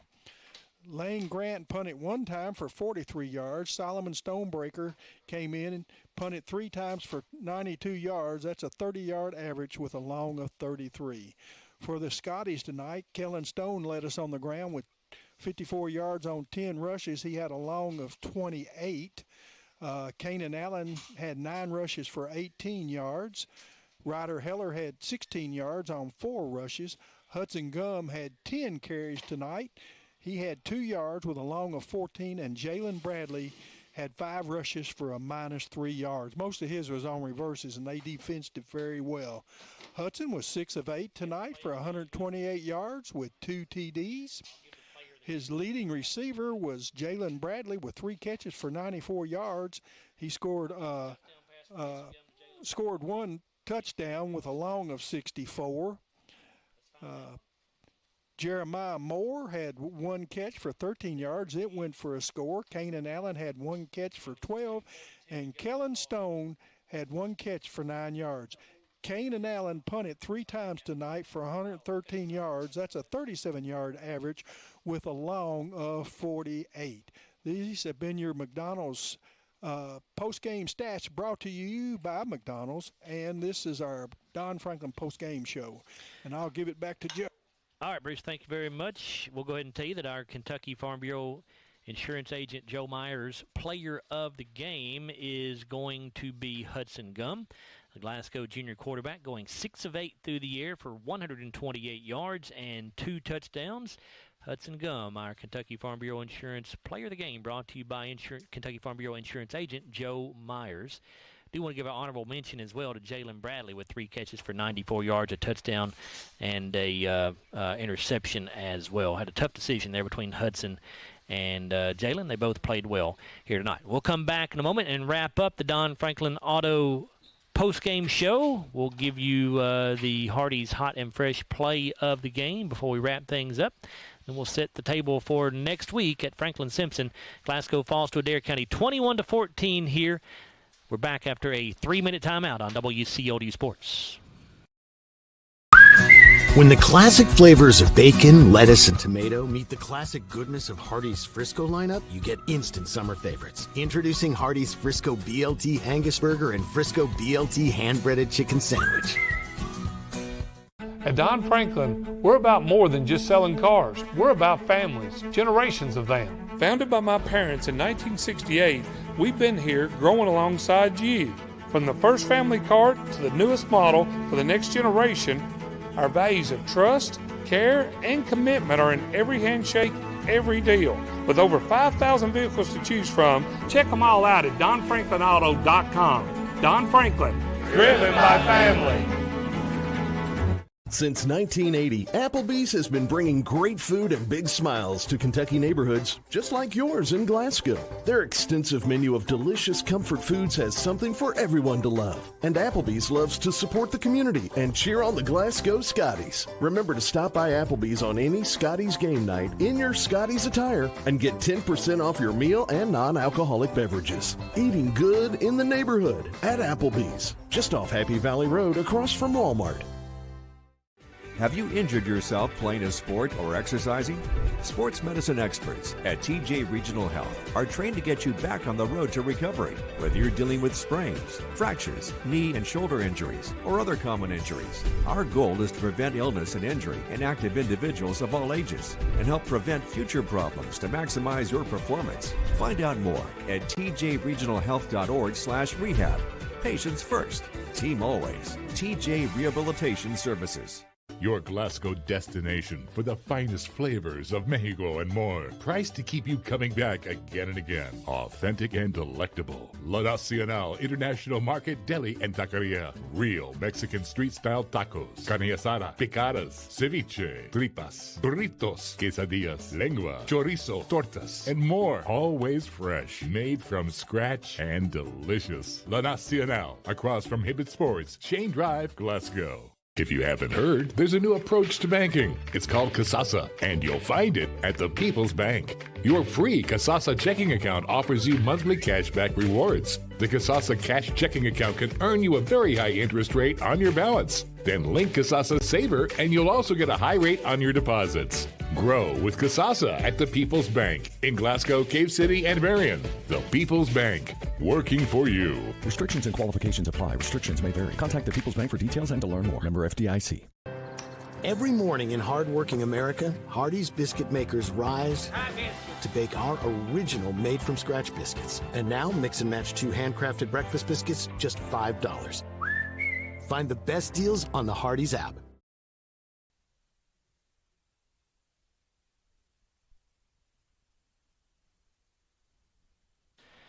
We're back on with our live stream. Bear with me, folks. I'm trying to get connected back to the radio station, so give me just one moment here. In the meantime, I tell you what, while I'm trying to get connected back to the radio station, let's go ahead and take a look at our Hardee's Hot and Fresh play of the game. It was a 64-yard touchdown pass from Jalen Bradley to Hudson Gum. Came late stages of the fourth quarter there, pulled Glasgow back to within a touchdown at 21-14. Scotties, though, could not get the onside kick, and Scotties ended up falling in the ball game here. I think I'm back on the radio now. I think we just got connected back again, so don't know what happened there, but we lost our connection, but we're back with you on the radio. Anyway, so that is going to wrap things up pretty much for us here on the Don Franklin Auto postgame show. Again, for those of you on the radio who missed it, our Hardee's Hot and Fresh play of the game was that 64-yard touchdown pass from Hudson Gum to Jalen Bradley, which pulled the Scotties back to within a touchdown late in the fourth quarter, but Glasgow unable to get the onside kick, and that Adair County team able to get a first down, and that ended the ball game, and it gives Glasgow their third consecutive loss on the season, falling now to 3-3 overall. Glasgow next in action next Friday night, back in district play. This one will be on the road at Franklin Simpson High School. Kickoff slated for 7 o'clock, and our broadcast will be on the air at 6:30 here on WCLU. Also, we hope to be able to bring you the live stream. Again, this will be our first chance to do a live stream from Franklin Simpson High School. We don't know what their internet speed is like down there, if we've got Ethernet or Wi-Fi or what's available to us. So we're going to do our best to get a live stream on the air for you, so hopefully we'll be able to do that. But we certainly will have the radio broadcast for you, again, beginning at 6:30 next Friday night. Game time at 7 o'clock there at Franklin Simpson High School. I want to thank all the crew who helped us out with tonight's ball game. Will Perkins on the game camera. Jimmy Pruitt also on the camera. Caleb Sauceman on the ISO cam. Nick Robbins on camera as well. John Clark back at the studio operating the board for us on production. Appreciate all those folks. Also, our video live stream producer is Matthew Clark. Matthew doing a great job as always. And, of course, my partners on the broadcast were Larry Alexander and Bruce Tribune. That will wrap things up for us here on the Don Franklin Auto postgame wrap-up. Once again, your final score, Adair County 21, Glasgow 14. Adair County winning over the Scotties for the first time since 1997 and just the second time in program history. Scotties fall to 3-3 overall, 0-1 in the district. Adair County stays undefeated. They're 6-0 overall and 2-0 in district play. I'm Joe Myers. Thanks for listening, everybody. Scotties football on WCLU 103.1 FM and AM 1490. Brought to you by Don Franklin Auto, Applebee's, Baird Private Wealth Management in Glasgow, La Nacional Restaurant, South Central Rural Telecommunications Cooperative, McDonald's, Aero Safety, Hardee's, The People's Bank, TJ Regional Health, and Kentucky Farm Bureau Agent Joe Myers. Follow all Glasgow High School Scottie sports right here. Your home for local WCLU. A presentation of Seven Mountains Media Sports.